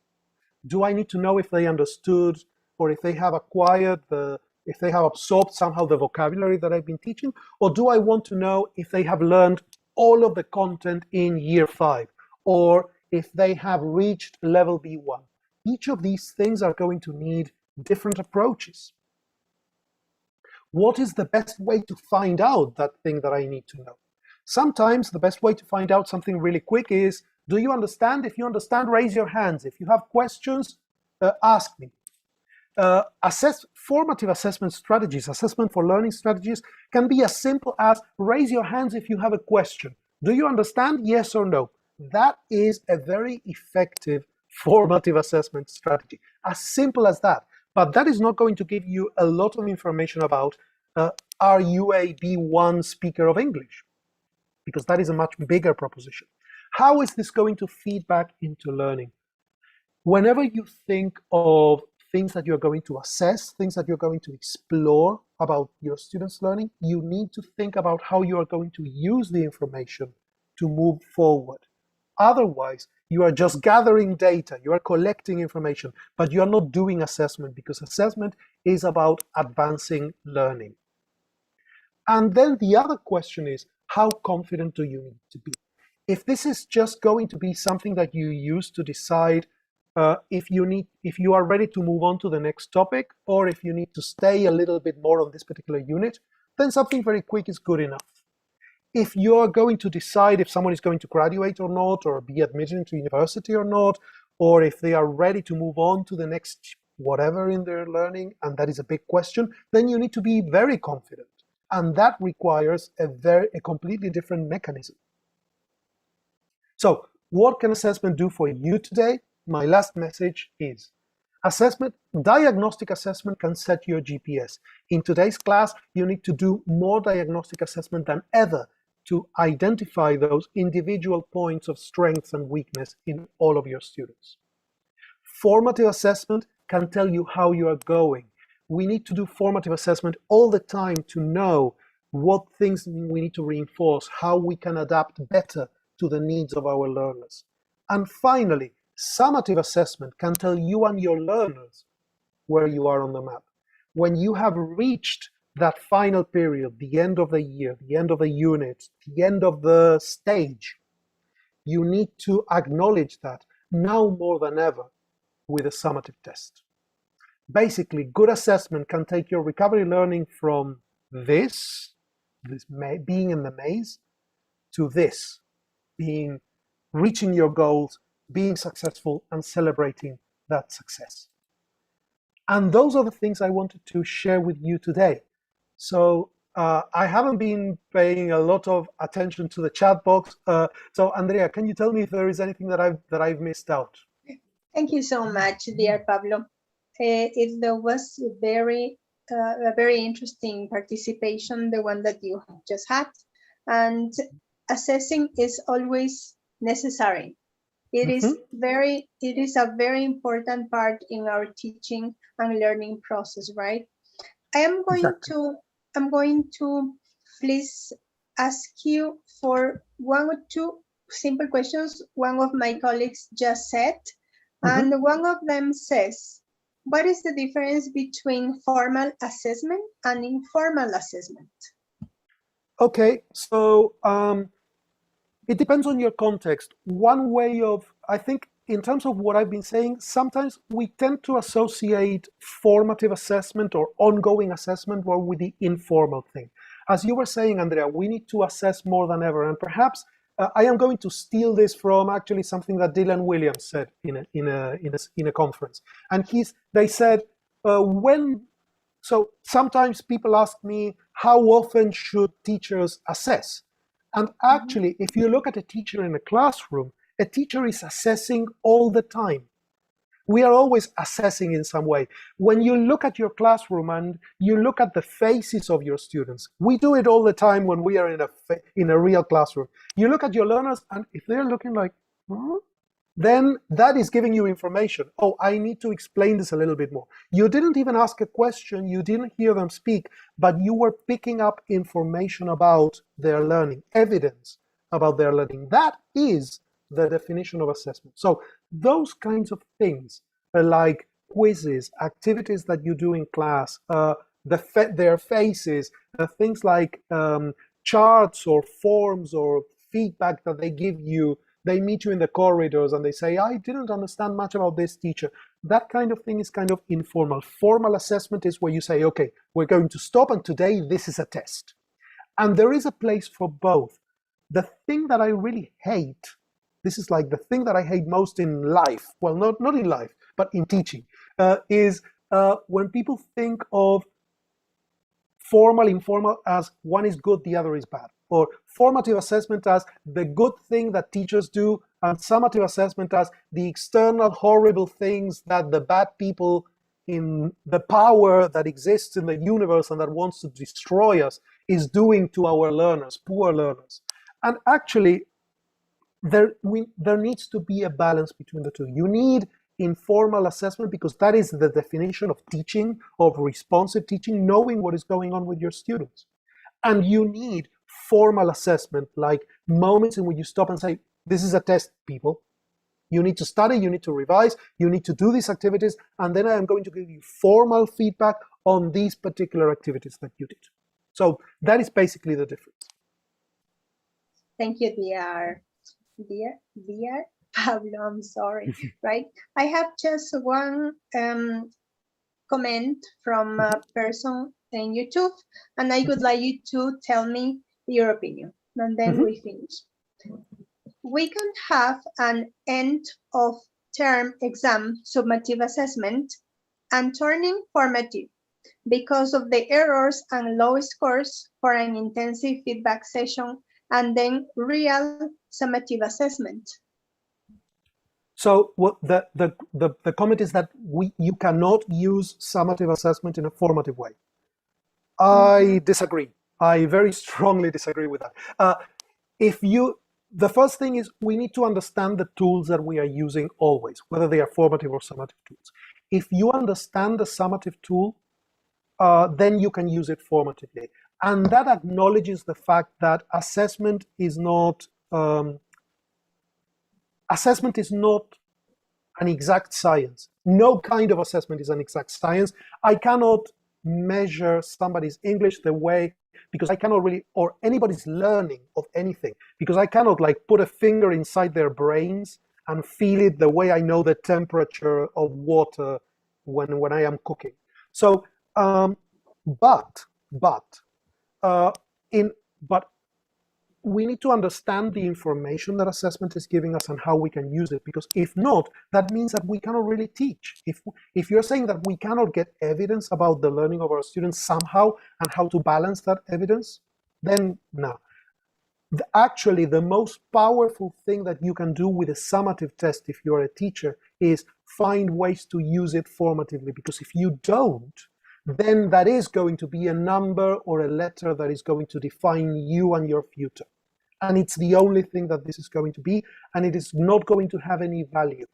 The power of being a teacher and using assessment is that assessment is only complete when you do something with it. So summative assessment, imprecise as it is, and we can talk about reliability scores and all that another day if you are interested. It is a boring and technical conversation. Well, boring to some, I find it fascinating, but it is a different kind of conversation. But we can talk about the error that is in assessment and exactly what it means to say that assessment involves error, which doesn't mean that assessment is bad. It means that it is what it is. But then the interesting conversation is saying, what can we do with this as teachers? And that is a very powerful message to us. Assessment is what you do with it, teacher. So it is as formative as you want it to be. It is as positive as you make it. Okay, thank you, dear Pablo. It was an outstanding presentation. Thank you very much. Thank you so much. Let's hope Juan Carlos gets better. Absolutely. Thank you so much.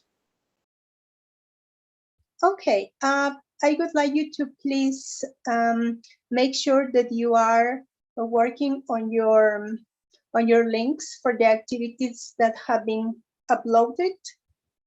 Otherwise, let me know, please, so we can fix this with our technician. Freddie is going to open it now, right? So for the ones that were wondering.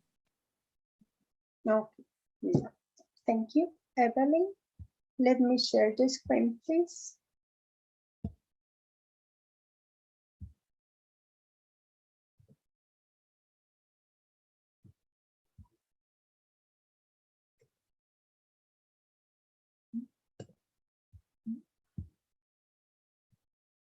Okay.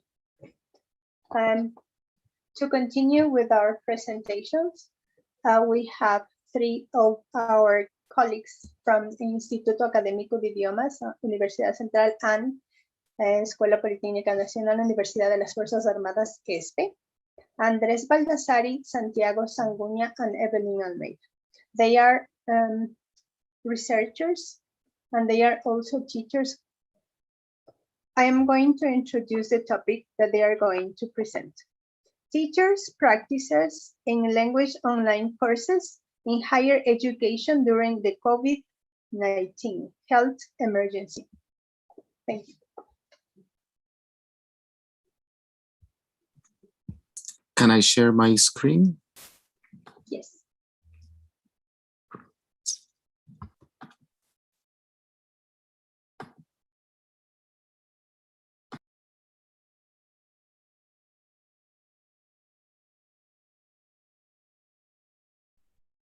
Okay, can I start?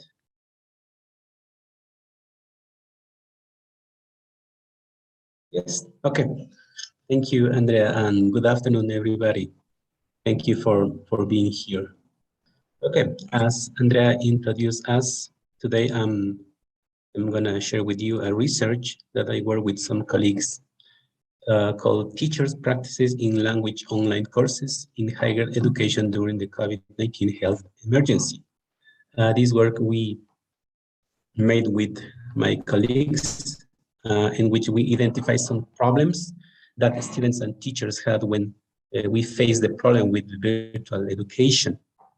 So as you know, in recent times, the whole world has been talking about the pandemic, the extreme care of our health, the lack of space in hospitals, the economic problems resulting from the confinement and the paralysis of economic activities, etc., and the education problems due to the closure of schools and everything that we still live until these days for almost 2 years. So in this context, I consider that talking about the pandemic and all the changes that we are going through becomes somewhat repetitive and sometimes could be kind of boring for you. But I believe that it could be useful to reflect on the most important aspects to realize how prepared we are or we were to face this problem. Talking about the educational system, so unfortunately, most of educational institutions were not prepared to assume these unexpected changes. Along with the global effort done in health, business, and services to continue functioning within the pandemic, educational institutions continue their instruction started offering online education. However, this was not easy task since institutions faced problems regarding teachers' preparation to conduct online classes. Students' access to the internet or electronic devices for online classes was very difficult, especially in my university. Motivation, curriculum modifications, and limited policies that could facilitate effective implementation of the curriculum. All educational institutions face the great challenge of taking care of students, teachers, and workers' health as a number one priority. For many institutions, this was a very big challenge because as all we know, COVID-19 took us by surprise. And in many of most schools and universities, the teaching was 100% face-to-face. So to pass to the online or virtual education was new for some of us. Added to all of these problems in the country is the lack of budget, the reduction of fees that generate a deficit in the budgets of the universities, and as a consequence, negative effects on the quality of education, and this we continue living until now. At the end of June of last year, 2020, the world's higher education institutions, and in particular those in America, in Latin America, and also in our country, still face two different moments, but with common characteristics. On the one hand, as has been pointed out, an attempt has been made to give continuity and conclude the academic processes opened before or during the first phases of this crisis. On the other, it seeks to design, organize, and implement new forms of procedures to practice teaching, research, and extension in the stage that has been generically called transition to the new normal. In this context, it will be necessary to carefully analyze the problems and scope that the distance education has evidenced during the current crisis. In order to overcome pedagogical deficiencies, there is already talk of the establishment of new virtual teaching models and hybrid systems for teaching. However, in the field of research in the science and humanities, this new model and forms of academic work that transform universities and research centers are not yet clearly visible until now. As the result of the pandemic, all universities started offering their instruction in an online mode in Ecuador. For some institutions, this was not complicated since they offered online education programs for some years. This experience allowed them to have proper technology infrastructure that facilitated the design of their virtual classroom in their class organizations. Opposite to this, other institutions really struggled to adopt an online mode of instructions due to the lack of experience in this area, technological infrastructure, and above all, the limited time they had to modify their instruction method. The challenges faced by undergraduate and graduate programs were also experienced by language centers belonging to Ecuadorian universities. Language instructors working in these centers also felt the pressure to provide quality language learning education. The problem that this study aims to address is the lack of teachers training in online education and the lack of educational policies that pave the way for online learning. The purpose of this study is also to describe not only the teachers' online teaching practices and institutional education policies during the quarantine period, but also to present different approaches, methods, assessment, and suggestions for online language education. Using the survey design, researchers collect information. So we work with 51 language instructors from a language center in a public university in Quito, in Ecuador. About the literature, so the education system in Ecuador has moved to an online mode due to the government measures to control and reduce the spread of COVID-19 virus. This change, however, has caused stress to some teachers and students because of the lack of preparation for teachers study in this mode of instruction, which was new for us, to cope with the new contextual teaching demands and to maintain quality in education. University administrator had to change the mode of instruction and adapt the existing technological infrastructure to change to the online teaching. In line with this organization, administrators have to pave the way to proper online education where instructors need to have an essential role. Unfortunately, some of the teachers were not included in this process and found themselves facing online classes without proper academic direction or clear-cut implementing guidelines to facilitate their new online teaching practice. Talking about the methodology, so this research was a quantitative study, describes the current situation of teaching. The survey was applied to 51 university language teachers, different languages, English, Italian, French, and also Quechua. The questionnaire included 27 questions, and the survey was sent through different means such as social networks, emails, and formal letters to various institutions. The analysis was done using the statistical software SPS. And finally, as a reflection in some, as can be expected from process this magnitude of the global region, national and local levels, the COVID-19 pandemic has profoundly affected the institutions, as you know, so actors and processes that take place in higher education, as in other spaces and activities of our society. There have been effects of changes whose duration and significance are difficult to foresee. So now is going to continue with this speech with Andres. Thank you. Thanks, Santiago. And as you said, this is the case of some languages centers in all the Ecuadorian universities. In our research, we could notice that the 98% of respondents said that due to the shift to virtual education, they had to change their teaching methodology to adapt to the new instructional demands.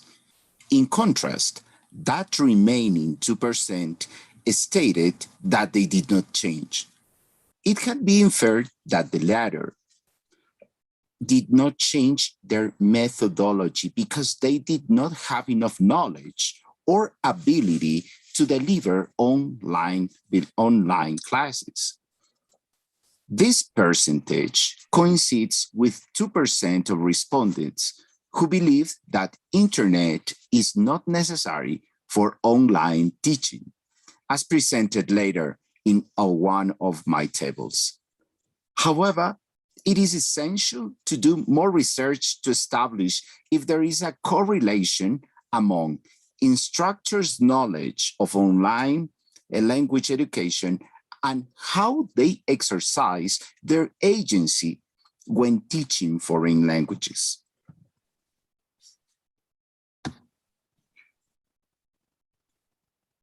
There were found 4 elements in that analysis that we would like to share with you. The first one is about the teacher's perception of online teacher training. Regarding teachers training, the 25.5% of the instructors mentioned that they did not have any training, and 74.5% said that they had training in online teaching methodology. It is important, definitely, to note that most of the respondents, the 90%, mentioned having online training, added that they had acquired online teaching knowledge, but it happened on their own way and not by a formal education. In other words, their knowledge of online teaching may be empirical. Thus, it may lack the theoretical foundations of education. This problem with the separating use of technological tools from the core educational theories is that it may reduce online teaching to a mere mechanical act of instructors using unconnected online tools, in special without any specific purpose. Regarding the place where respondents receive their online teaching education, there is a low number of instructors who acquire such training during their pre-service formation, 11 out of 51, whereas the majority were trained in their workplaces, 39 out of 51, and 46 obtained their training via self-instruction.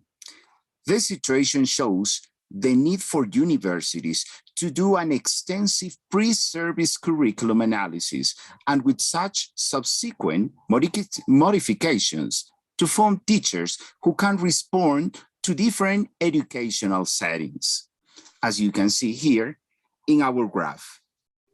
Another aspect that is important to consider is the length of experience and online teaching that respondents have. Though most respondents mentioned that they had had some training in online teaching, they do not have many years of experience working in this mode. In fact, the 78% of the respondents have only 1 year or less than a year of experience teaching online courses. The 70% had from 1 to 3 years of experience, and only 3.9% had more than 3 years of teaching online experience. These results corroborate the assumption that most teachers who are currently teaching online see this type of education as a simple use of technological tools and applications to deliver academic content. This lack of experience may also influence respondents' online teaching practices and how they organize these courses, as pretended below. Focused on online teachers' methodology, 20 to 25 students. According to this number, the students allow them to develop different activities such as video presentations, audios, and others.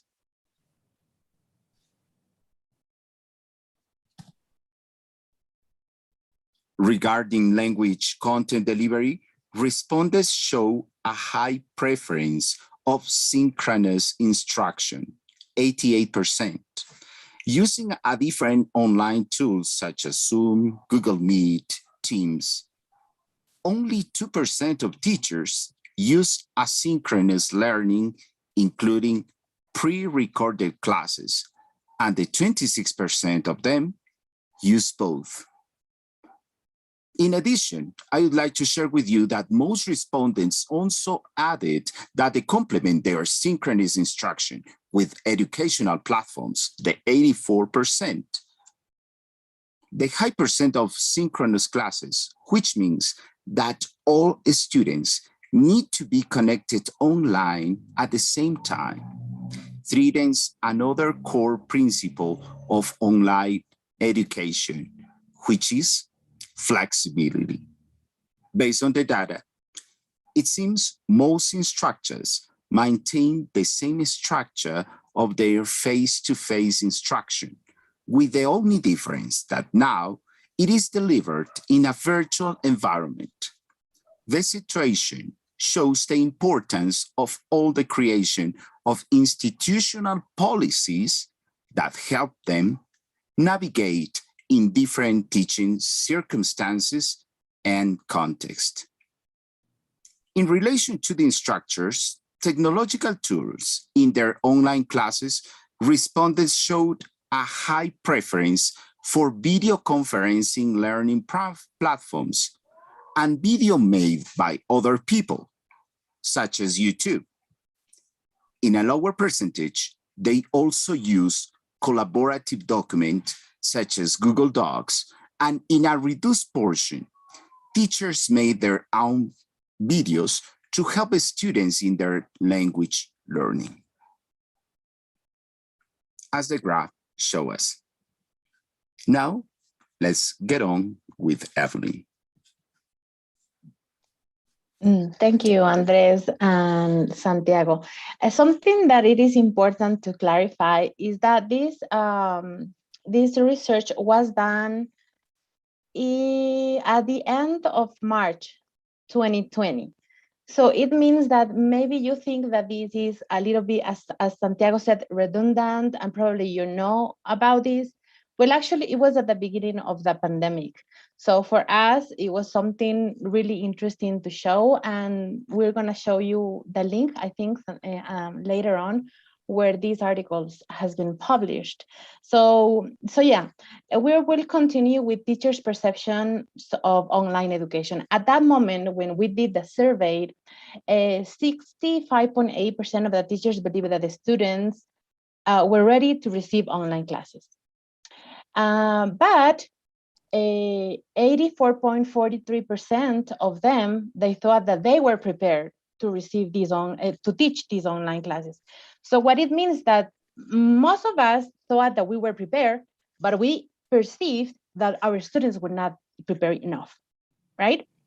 Additionally, we had like 74.5% of the teachers consider that their professional practice has been affected because of COVID-19 and a subsequent change to online education. Yeah, basically that happened, and that perception was the majority of us, not all of us, probably because some of the teachers were already on this online mode. 40.4% believe that the learning process of the students has also been affected.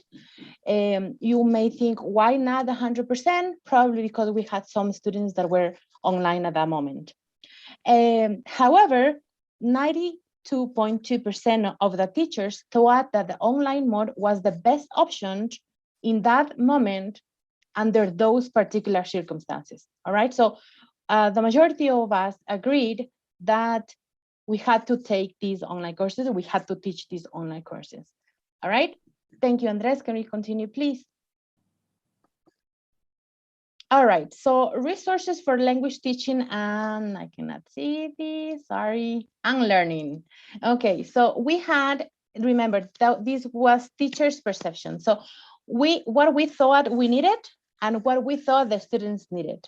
So we can see that, for example, 94.1% thought that we need computers more than the cell phones, probably because we relied more on our computers. And while the students, we believe that the students were going to need more of their cell phones, right? And this is something that we may think probably because they are more tech savvy than us, probably. Something interesting and peculiar was that the 15.7% of the teachers believed that we needed printers, but the 31.4%, we thought that the 31% of the students needed printer. So probably we were thinking at that moment that we were going to send the printer materials and they were going to print. Probably we can also depend on that probably later on. Thank you, Andres, for this information. And something, wait, Oh, sorry, it's okay, you passed it on. Something that that we kept us thinking is that, do you see that part that it says internet connection, teachers 98%? So some of the teachers, well, actually 2% of the teachers do not think that they needed internet connection for these online courses. So I don't know, can you tell me, can you write it in the chat? Why do you think the teachers, the 2% of the teachers thought that we may not need internet connection? So something to think about, right? Thank you, Andres. All right, and for conclusions,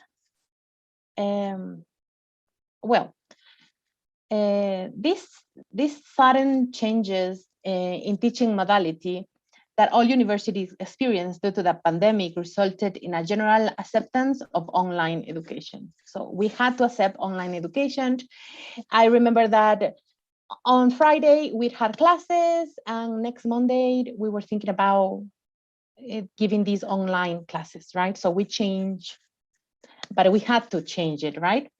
In language teaching and learning, this change has brought forth its advantages and has minimized its disadvantages at that moment, right? The benefits of time flexibility, access to foreign and ancestral language courses despite the students' residency and learning pace. We have seen that in a way it is more flexible, right? In this diverse instruction, most teachers use technology, methodologies, and promote students' autonomous and cooperative learning. That's what we thought, and that's what we think is still going on in these classes, in these online classes. Andres? On the contrary to the advantages, through online language education, students' inequalities have emerged dramatically. For example, due to their social economic status, some of the students have limited access, or in some cases, not access at all. This situation has impeded to proper progress and development of their language skills. That is something important that I think the majority of the presenters have also addressed, these students' inequality, right?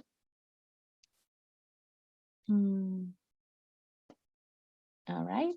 Then what can we recommend, right?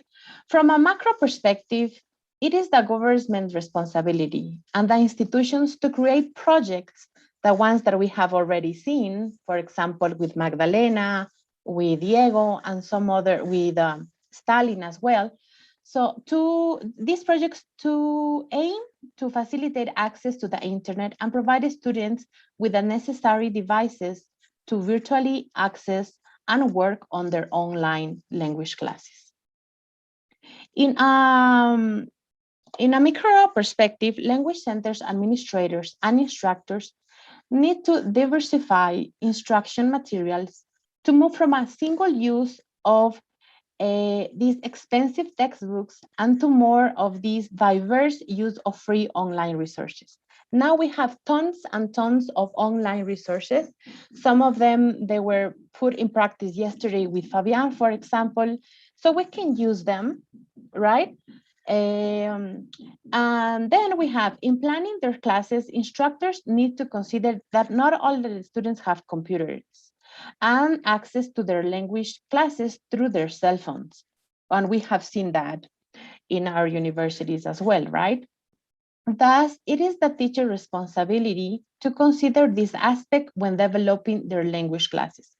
So there are different forms or different ways in which we can compensate. Sometimes students are not online. So we were thinking yesterday, we saw that there were asynchronous and synchronic activities with Andres, for example, that they can also work, right? I think that's it, or do I have one more? I think we're running out of time, so sorry. I usually tell Andrea, okay, we're running out of time, and now it's me. Okay, teachers training plays a fundamental role in facilitating innovation, particularly in online education, though it needs to focus first on the understanding of the pedagogical principles that support this type of education. Once the principles are understood, the teacher's training can move into the use of technological tools. And finally, teachers training needs to be complemented by appropriate and contextualized educational policies. This is something important. It paves the way for educational innovation and change. I think that is our presentation. We have some references, and I hope we got the link for our... Actually, I'm gonna share the link by YouTube and also to our mates in the Zoom of our publishing, right? Okay. Okay, great. Thank you very much. So I think that's it. I don't know if you have any questions. I don't think we have questions because of the time, but we are eager to answer you through our chat boxes. That's it. Thank you. Thank you so much, guys. Santiago, Andres, and Evelyn. It was a very interesting research, and it was in hand at the time that it was beginning the research, right? And as Evelyn said, we are running out of time, so I don't know if somebody is interested in asking any questions. If you want to know further information, the link will be sent so you can get more information about it, right?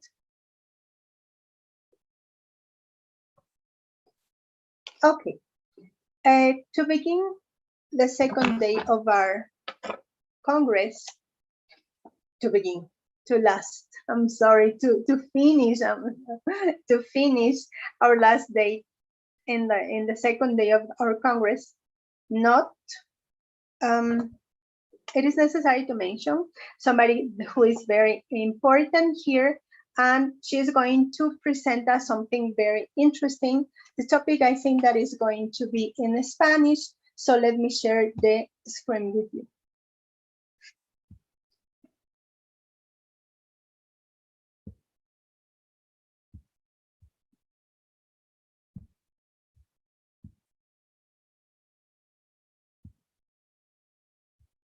Okay. Yeah. Okay, as I was mentioning, the topic that our colleague Gabriela Figueroa from Universidad Central is going to share with you is going to be very important. I don't know if Gabi is going to present the topic in Spanish, so the topic is Enseñanza diferenciada para estudiantes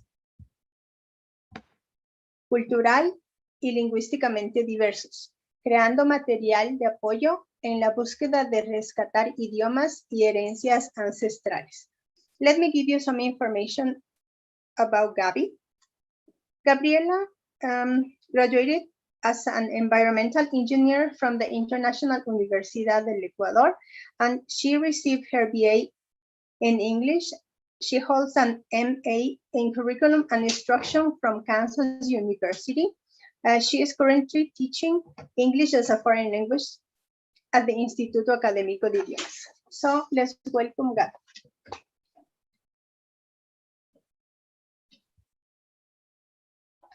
Hola, ¿cómo están todos? Buenas tardes. Muchas gracias, Andrea. Es un gusto estar aquí.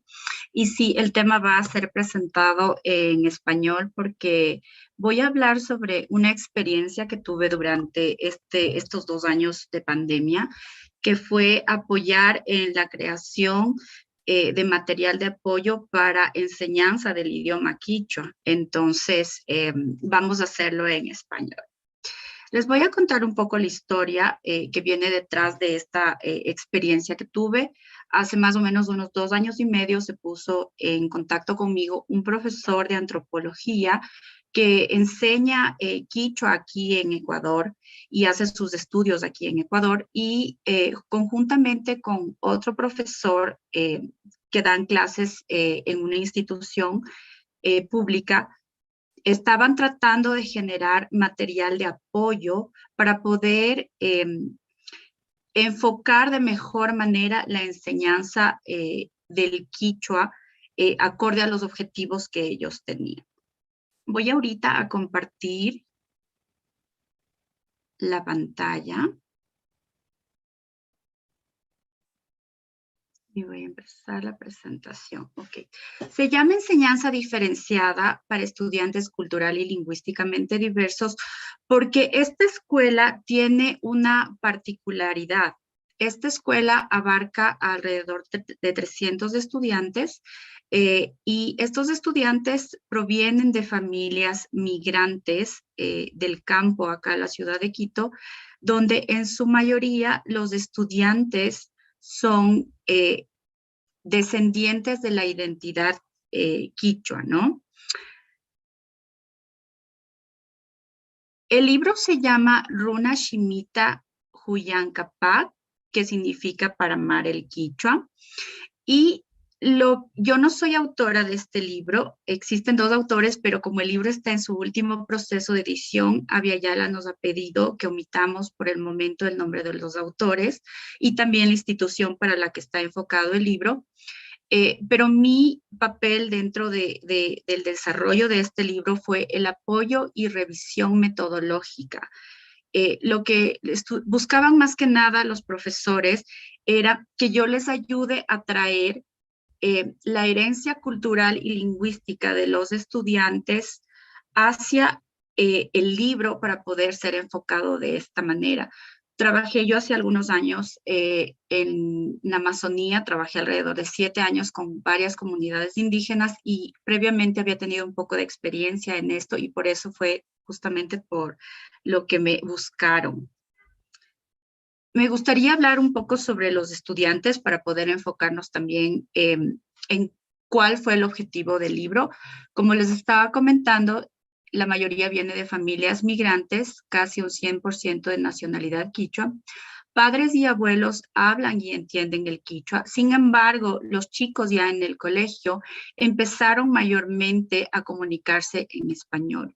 Y lo que buscaban estos profesores era justamente tratar de rescatar no solo el idioma, sino también toda esa herencia cultural que viene detrás de un idioma. El libro está enfocado para estudiantes entre 5º y 9º nivel de educación básica. Me gustaría mencionar algo importante y es justamente lo que también nos estaba diciendo Magdalena Madani hace un momento en la anterior charla, y es que el principal impulso de estos docentes es justamente generar una interculturalidad crítica. ¿Qué quiere decir? Ellos quieren cambiar las estructuras no solamente de la institución, sino también quieren cambiar las estructuras de las relaciones sociales de sus estudiantes. Lo que buscan básicamente es que dentro de la cultura de la escuela se pueda influenciar profundamente en la experiencia que los estudiantes tienen con la diversidad del idioma, rescatando lo que tienen también en casa con el idioma quichua. Buscan influenciar su actitud en torno al aprendizaje del idioma, en su comportamiento en la escuela y también en su desarrollo y desenvolvimiento en el aula. Existen algunos factores, los cuales no podemos mencionar todos, pero algo que me gustaría contar es que una de las problemáticas por qué se ha ido perdiendo el idioma de estos chicos es porque enfrentan una grave oposición racial en torno al idioma. Entonces, lo que buscan estos docentes con este material es volver a celebrar la diversidad que ellos traen y el enriquecimiento del idioma y la herencia cultural detrás del aprendizaje o mantener su idioma, que es el quichua, ¿no? Vamos a tener dos objetivos en esta pequeña explicación y son unos objetivos que se van a enfocar un poco más en la parte metodológica de enseñanza de idiomas, porque como vemos la parte antropológica es gigante, ¿no? Pero ese en verdad no es mi fuerte. Entonces vamos a conocer cómo el uso del conocimiento previo del estudiante, sus orígenes, de dónde viene, sus antecedentes, es un paso fundamental en el proceso cognitivo para que se dé un aprendizaje efectivo. Esto también en inglés se lo llama building background. No logré encontrar un término en español, pero tal vez muchos se podrán ver relacionados con este término. y también conocer cuál es la importancia de incluir el área sociocultural dentro de la instrucción en el aula. Les voy a enviar por el chat a las personas de Zoom este template y voy a explicarlo primero. Primero vamos a hacer un pequeño comentario si ustedes quieren en el chat o pueden hacerlo en el YouTube, porque lo que estamos tratando de hacer es también tratar de aplicar lo que se ha aprendido en la creación de este libro en este momento. Entonces, tengo aquí la división de este template. Lo primero que dice es lo que sé sobre el tema. Entonces, lo que quisiera que ustedes escriban en este momento en el chat es ¿qué es lo que ustedes creen que es el conocimiento previo del tema de un estudiante? Que está muy relacionado con el pre-assessment, ¿no? Con la evaluación previa. Cualquiera sea su idea al respecto, será bienvenida. No hay ideas equivocadas, ¿sí? Voy a enviar este template para las personas que están en el Zoom. Solamente es para que ustedes puedan ir llenando esto y puedan ir ocupando también un material que en un futuro puede servirlos en su aula.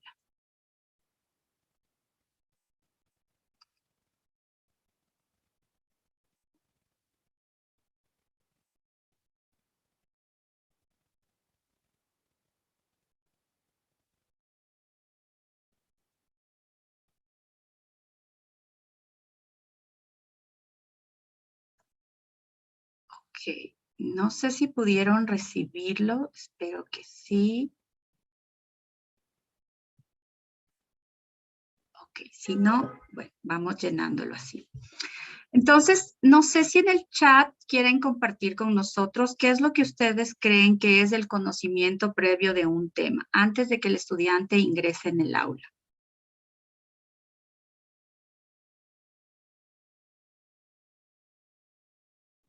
Mi querida Gaby, desde YouTube, María Augusta Gadbay nos dice los conocimientos primarios que se tenga acerca del tema. Sí, exactamente. Entonces, cualquiera sea la idea que tenemos sobre este tema, vamos a ver en este momento qué es lo que nos dicen los expertos, ¿sí? Entonces, el conocimiento previo por David Sousa está referido como la información que ya existe dentro de nuestra memoria. ¿Sí? ¿Qué quiere decir esto? Antes de la instrucción en el aula. Yo soy una fan muy grande de David Sousa. Él escribió este libro que se llama How the Brain Learns, que creo que ya está como en su 12ª edición. Y lo que David Sousa principalmente nos dice con todos sus estudios es que se debe crear puentes entre el conocimiento ya existente y los conceptos a ser enseñados en el aula para que la información pueda ser retenida en la memoria a largo plazo. Entonces, en estos procesos neurológicos de adquisición de información, de aprendizaje, es muy importante tomar en cuenta con lo que nuestro estudiante ya ingresa en el aula. Shepard también ha hecho muchos estudios al respecto y él estudia mucho lo que es el aprendizaje cognitivo frágil, que es cuando el estudiante tiene problemas para llevar lo que aprende en el aula a un contexto de la vida real. Igualmente, nos habla mucho sobre dar prioridad al conocimiento previo durante la instrucción. Desde ahora voy a empezar a pasarles en los slides ejemplos de qué fue lo que hicimos en el libro, basado en, obviamente, en los estudios de estos procesos de adquisición del idioma. Entonces, por ejemplo, en la enseñanza del alfabeto, aquí tenemos un ejemplo. La instrucción nos dice: sigue la muestra y escribe el vocabulario que recuerdes que empiece con las letras indicadas en la parte superior de cada recuadro. Entonces, se enseña el alfabeto a los estudiantes y después no se limita a que el docente ponga las palabras, sino se les pide a ellos que traigan a la clase lo que ellos conocen y con lo que vienen de su casa. Esto es algo muy valioso, no solamente para el tipo de estudiantes para los que esté enfocado este libro, sino para cualquier idioma que nosotros estemos dando. Nunca debemos poner en duda lo que el estudiante sabe y conoce. Esto genera también vínculos emocionales en el estudiante, porque nos dice que el aprendizaje se da cuando el estudiante se siente parte de la comunidad. Y si el estudiante es una parte importante de su aprendizaje, esto va a generar puentes mucho más fuertes para que la retención de la información pueda ser mantenida en la memoria a largo plazo y pueda extenderse a otros contextos de la vida real.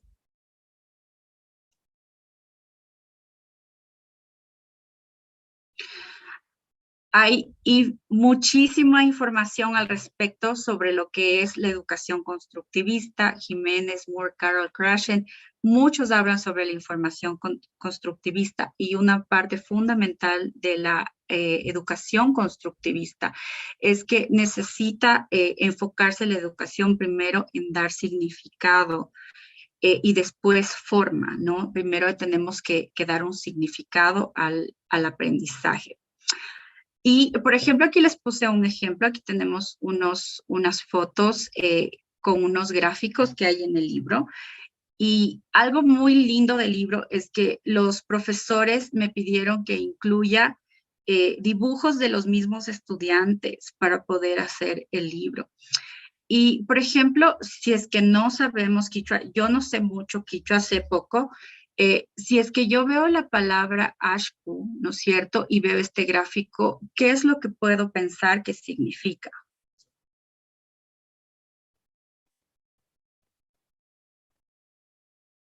Perro. Sí. ¿Y Inti? Sol. Sol. Ajá. Entonces, estas imágenes están ya grabadas en nuestra memoria a largo plazo, y esta es la manera en la que podemos generar estas conexiones con información a futuro. Sousa nos dice también que el que algo tenga sentido y significado es lo que genera que la información sea relevante y pueda ser un poco más perenne en nuestras memorias.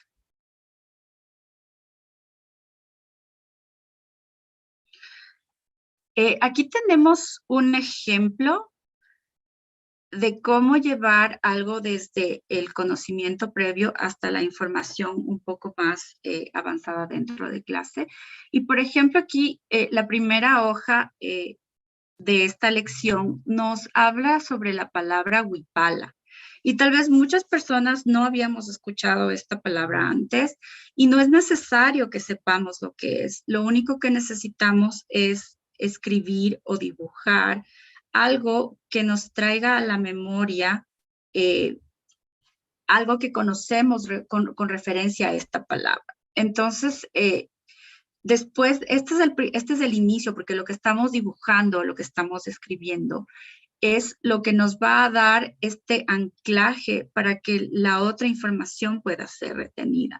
Entonces, por ejemplo, en esta lección, primero se les pide a los estudiantes que escriban o dibujen algo referente a lo que viene a su memoria con la palabra huipala, y después se les da una pequeña información sobre esto, y se extiende esta información a escribir qué es lo que han retenido sobre la descripción de esta palabra, y después llevarlo a casa, que vayan a preguntar a sus padres sobre los colores de la huipala, para ver qué es lo que vienen trayendo ellos desde casa con esto.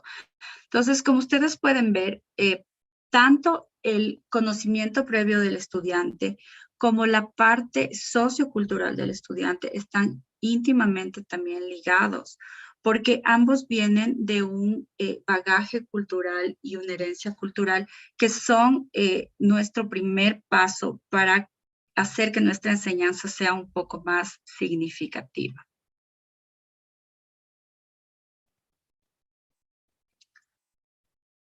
Y ahora quiero preguntarles, ¿qué es lo que ustedes conocen por área sociocultural del estudiante? ¿Qué les viene a la memoria? ¿Qué es lo que ustedes han escuchado? ¿Qué piensan que es el área sociocultural del estudiante?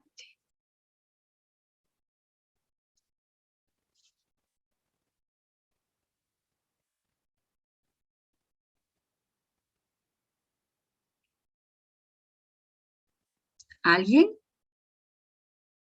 ¿No? sus costumbres. Sí, gracias, Dani.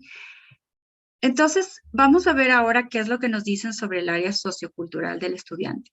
En este template de aquí, esto es lo que yo sé sobre el tema, cualquier idea que yo tenga. Si ustedes después desean a futuro, pueden aquí ir escribiendo cualquier cosa que hayan encontrado interesante de esta charla, de esta conversación. Y aquí pueden poner sus preguntas a futuro. No vamos a ver este template después, pero tal vez les pueda servir para aplicarlo después en sus clases. Es bastante útil. Entonces, Thomas y Collier hicieron un análisis de cuáles son los rasgos que se necesita abordar para que un estudiante sea exitoso dentro del aula. Y nos dice que hay una parte lingüística, cognitiva, académica y también sociocultural. Todos estos temas deben ser abordados porque todos ellos están íntimamente ligados. Y personalmente lo que me ha sucedido es que pongo mucha atención en mi instrucción a la parte lingüística, cognitiva, académica, pero la parte sociocultural muchas veces la dejo de lado. Y como podemos ver en las áreas sociocultural es justamente lo que vincula la emoción a la motivación por aprender o por recibir nueva información. El área sociocultural del estudiante Herrera y Murray nos dice que justamente es la parte más importante en el aprendizaje de un nuevo idioma y nos dice que envuelve complejos factores sociales y culturales que son críticos al momento del éxito académico.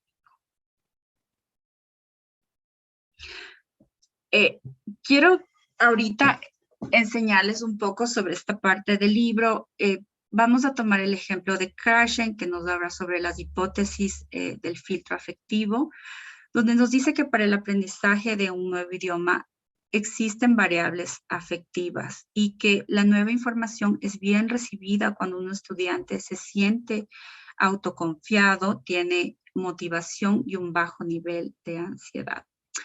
¿Qué significa esto? Que tenemos que traer ambientes o contextos que son similares a los que los estudiantes viven en casa dentro del aula. Aquí podemos ver que se tomaron algunas lecturas y las lecturas no son lecturas que crearon los docentes, no son lecturas que sacaron de otros lugares o son lecturas que las hicieron los mismos estudiantes. Y por ejemplo, aquí tenemos dos estudiantes que hablan sobre las familias del campo, y hablan sobre su experiencia. Y hablan también sobre las familias de las ciudades, ¿sí? Aquí tenemos otro estudiante que habla sobre las familias de las ciudades. Entonces, podemos traer todos estos contextos dentro del aula para que el momento que un estudiante esté adquiriendo esta información dentro de la instrucción, pueda sentirse familiarizado con lo que está recibiendo, pueda sentirse más identificado. Y dentro del libro se puso muchas lecturas en español y muchas también en quichua, porque también confiamos en lo que es el Common Underlying Proficiency, donde nos dice que no es necesario el separar los dos idiomas totalmente, porque estos idiomas internamente son bastante interdependientes en un nivel más profundo, especialmente en los procesos cognitivos.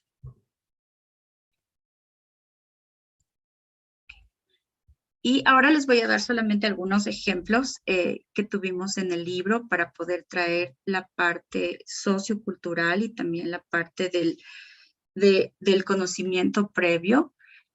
Entonces, por ejemplo, esta parte de aquí me gusta mucho. Se tomó en cuenta la enseñanza de los números, pero también se incluyó los quipus, ¿no? Que es como algo de la herencia cultural. Y obviamente se les pide a los chicos que dibujen algo, ¿no? Alguna cosa, algún objeto que represente estos números. Y parece algo muy sencillo, pero este es el primer paso que genera la confianza, porque ellos saben cómo hacerlo, conocen los números y saben cómo traer eso a la clase. Entonces, este es el primer paso y después viene el siguiente paso, que es ya la parte de escribir los números en quichua. Aquí les traje un ejemplo de algunas de las lecturas que hay en el libro, y algo que me gusta mucho y quisiera dar mucho valor es a esa valentía de estos docentes a incluir el trabajo de sus estudiantes dentro de su material. Nosotros podemos incluir las fortalezas de nuestros estudiantes dentro de la futura instrucción. Estos son lecturas que fueron escritas por estudiantes de la misma institución, donde hablan sobre sus realidades y donde realmente nos dimos cuenta que esta es la mejor manera en que otros estudiantes se sientan identificados. Un estudiante cuenta mucho mejor una historia de otro estudiante porque está viviendo una realidad muy similar en muchos aspectos. Aquí tenemos un vocabulario, sí, sobre naturaleza, y se les pide a los estudiantes que incluyan otras palabras que conocen aparte de las que están dentro del libro. Entonces, no solamente el conocimiento del estudiante puede darse antes de la instrucción, puede dárseles la información y después pedirles a ellos que extiendan esto de aquí para enriquecimiento de todos los participantes del aula, ¿no? Igualmente aquí, por ejemplo, tenemos que escriban los saludos en quichua que ya aprendieron, pero que incluyan otros que tal vez conocen, porque también hay muchas maneras de saludarse, hay muchas maneras no formales de saludarse en todos los idiomas.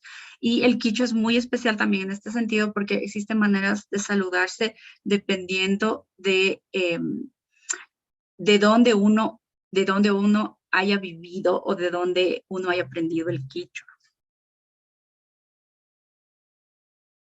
Y aquí también tenemos algo que es vocabulario de la familia. Esto es algo que también estamos acostumbrados a hacer los docentes, que es obviamente que ellos incluyan los nombres de sus familiares, ¿sí? Ocupando cada uno de las personas o de las características de cada miembro de la familia.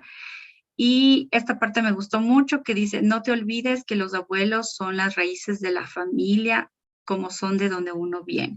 Entonces, eso me parece muy lindo porque empiezan a poner desde los abuelos y empieza a crecer el árbol desde ahí, ¿no? Entonces, me gustó mucho esto. Estas son cosas que consideré muy valiosas porque vienen en verdad de una cosmovisión diferente. Y creo que eso es todo. No sé si es que tienen algunas preguntas al respecto. Con gusto trataré de responder lo que sepa o lo que más pueda a cualquier persona que tenga preguntas en el Zoom o en el YouTube.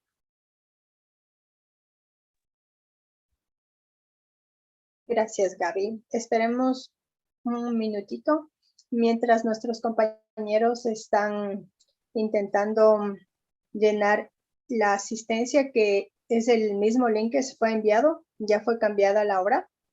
¿Tiene algún compañero o alguien en YouTube alguna pregunta para Gabriela?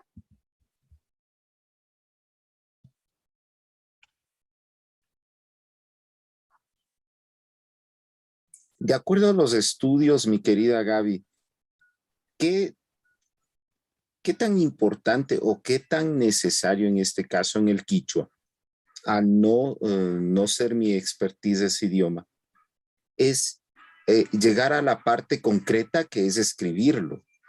Sí, porque dentro de todo estamos viendo que algunas, si bien son lecturas cortas, otras más bien ya son más extensas, ¿verdad? Entonces, ¿cómo podemos llegar a esa concreción justamente sin llegar a confundir? Aun cuando tú ya mencionabas acerca de ese proceso en donde los idiomas pueden coexistir y en un momento el uno se relaciona con el otro, ¿no? Bueno, la verdad es que el libro justamente está siendo creado para poder ocupar ambos idiomas, porque ambos idiomas son de mucho valor para los chicos de este colegio. Los profesores trabajan, es interesante porque hay una pequeña mezcla ahí. Los profesores, por ejemplo, tienen preguntas en quichua y los chicos responden en español, y tienen preguntas en español y responden en quichua. Es interesante. Déjenme ver si, o sea, tengo el libro aquí, voy a ver si es que encuentro esa parte, pero me parece muy interesante. Estos son profesores que han trabajado mucho tiempo haciendo esto con este tipo específico de estudiantes. Y aquí está. Voy a compartirles un momento solamente para que vean esto de aquí. Y me pareció muy interesante que ellos jueguen con los dos idiomas de esa manera y que con el español levanten al quichua. Entonces, voy a compartirles un momentito la imagen para que ustedes puedan ver. Entonces, por ejemplo, aquí dice, contesta las siguientes preguntas sobre la lectura. Si están en quichua, contesta en español, y si está en español, contesta en quichua. Entonces, al principio para mí esto era un poco confuso, pero después de conocer un poco la dinámica de la institución y de conocer cómo los profesores trabajan ahí, pues funciona y les va muy bien, ¿no? Y me pareció muy interesante hacer esto, o sea, ocupar mucho el español para validar el quichua y así también traer y rescatar esa herencia cultural, ¿no? Ese bagaje cultural que viene con una lengua.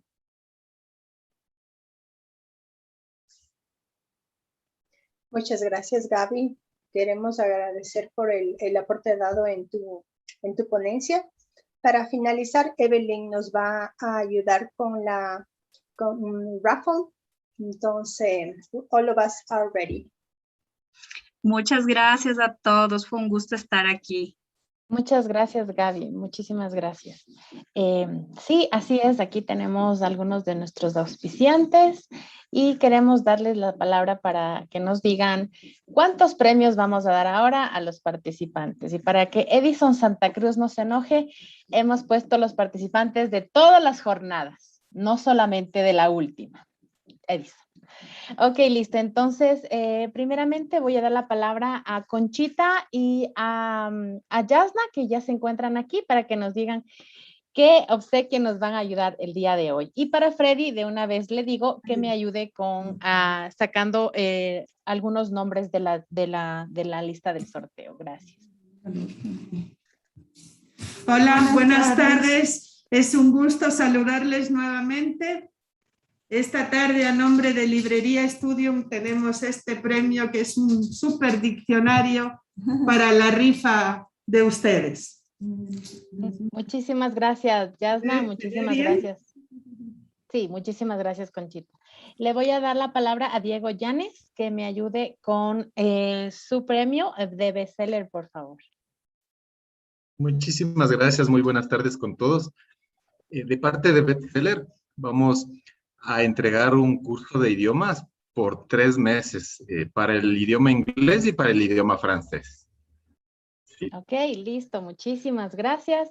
También está aquí Cristian Vázquez de Cambridge University Press. Hola, Cristian. Muchísimas gracias. Hola Evelyn, ¿cómo estás? A mí me regalan un poquito más de tiempo porque lo que nosotros armamos es un kit y quiero mencionarles, bueno, el día de hoy vamos a entregar 2 kits y el día de mañana también vamos a entregar 2 kits. Cada uno de ellos consiste, los del día de hoy, los de mañana les indico mañana. Uno de ellos tiene que ver con un texto de metodología que tiene que ver con cómo utilizar imágenes en la enseñanza del idioma inglés. Algo a lo que estamos acostumbrados absolutamente todos.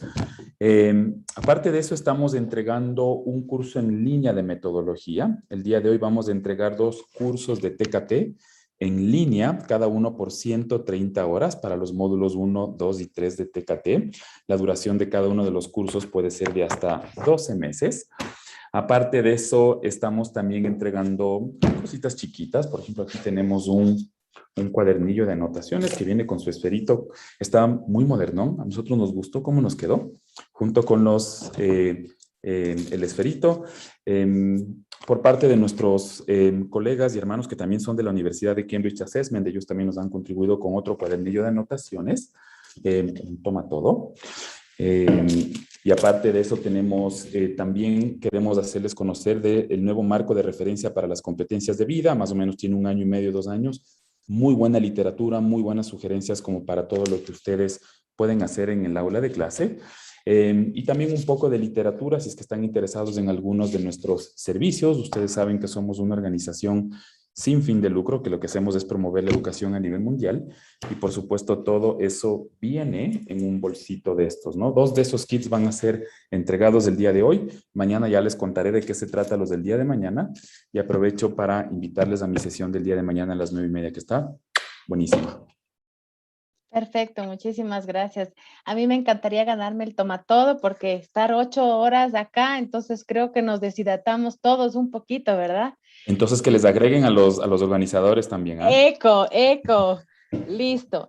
Por favor, para mí, estimada Evelyn, yo también estoy con sed, no solo usted. ¿Saben qué? Creo que solo vamos a dar a los que están con cámara encendida. ¿Qué les parece? Para mí que esto pega, pero full.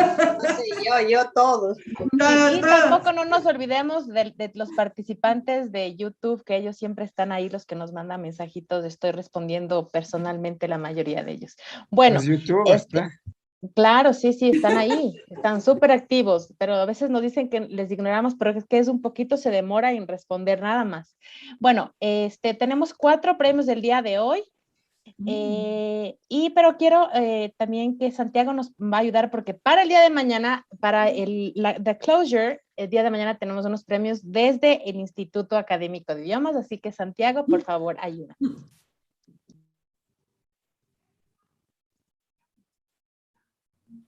Nuevamente, buenas tardes con todos. Sí, efectivamente, el día de mañana vamos a cerrar con broche de oro, así es que para los fieles participantes, para los que siempre estuvieron con la cámara encendida solamente. Esto es para todos, ¿no? Para todos los que estén mañana y pues en la clausura tenemos una sorpresa. No sé si quieren que les diga o lo dejamos como sorpresa. No sé qué dice. Diga. No, vamos a dejarla como sorpresa, yo No, creo. no, tienes que decir, Santi, tienes que decir para que Conchita ahí diga, oh, ya, el Santi va a dar esto mañana, entonces yo voy a dar esto, no me puedo quedar atrás. Para que no se quede atrás y mejor. Exactamente, yo pienso que sí deberías de hecho, yo ya le convencía. Entonces, para el día de mañana vamos a rifar 2 tablets Samsung de última generación. No quiero decir el costo, ¿no? Pero sí, tiene un costo significativo, es de última generación. Son 2 tablets Samsung, así es que para el día de mañana atentos a la rifa. Eso se hará a los que estén ahí en el tiempo de hacer la rifa y pues un agradecimiento a la concurrencia, al apoyo que siempre lo dan al Instituto Académico. Es una por parte del Instituto de Idiomas y una por parte de Librería Estudio. Son 2 en total. Yay. Eso, Evelyn. Listo, muchas gracias, Santiago. Entonces, ahora esperemos al hombre más deseado del Zoom, Freddy. ¡Wow! Freddy, ¿estás listo, Freddy? Buenas tardes. Espera un momentito, por favor, sí. Ok, está haciendo la rifa en este momento, veamos.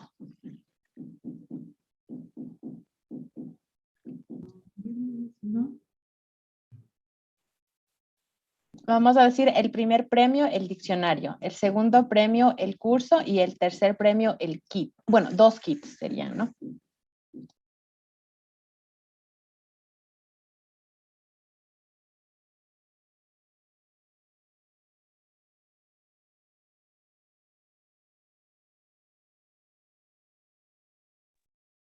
Una música de suspenso, por favor, estimada Evelyn. Tan, tan, tan, tan. No, that was a scary one, sorry.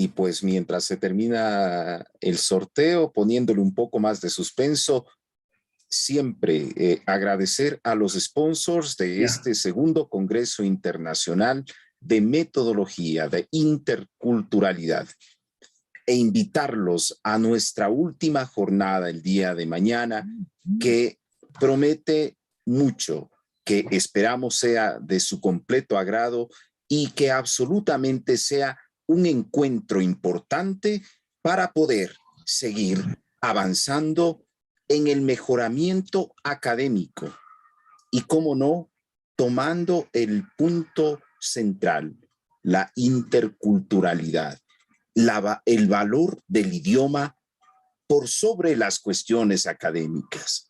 Y eso es algo que lo hemos venido manejando y es el espíritu que tiene este segundo Congreso Internacional, con expositores de diversas partes del mundo y con personas que nos han visto desde puntos tan lejanos como Indonesia, Malasia, Argentina. Así que muchísimas gracias por todo ese apoyo y en especial a todo el equipo del Instituto Académico de Idiomas que hace posible este evento. Creo que Freddy ya está listo. Listo. Muy bien. Bien, muchas gracias. Les informo que de 198 registros, ¿sí? Tenemos 4 ganadores. El primer premio es de Ana Narcisa Panchi, ¿sí? El segundo premio es Fanny Edith Dame un segundo. Méndez. Entonces, Ana Narcisa Panchi se gana el diccionario, ¿verdad? Ajá. Listo. La segunda parte, o el segundo premio es de Fanny Edith Mañay Méndez. Fanny Mañay se gana el curso de bestseller. Perfecto. El tercer premio es de Silvia del Rocío Carrillo Peña.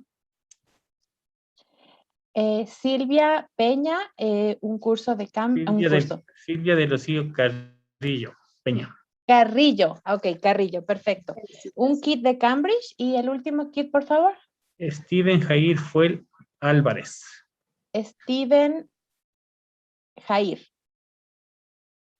Listo. Entonces, esos serían los ganadores, estimados participantes. Y bueno, no sé qué nuestra coordinadora del día de hoy nos puede decir para ya finalizar. Muchísimas gracias y felicitaciones a los ganadores. Muchísimas gracias a todos por estar pendiente y esperamos que mañana también disfruten una jornada de aprendizaje. See you tomorrow.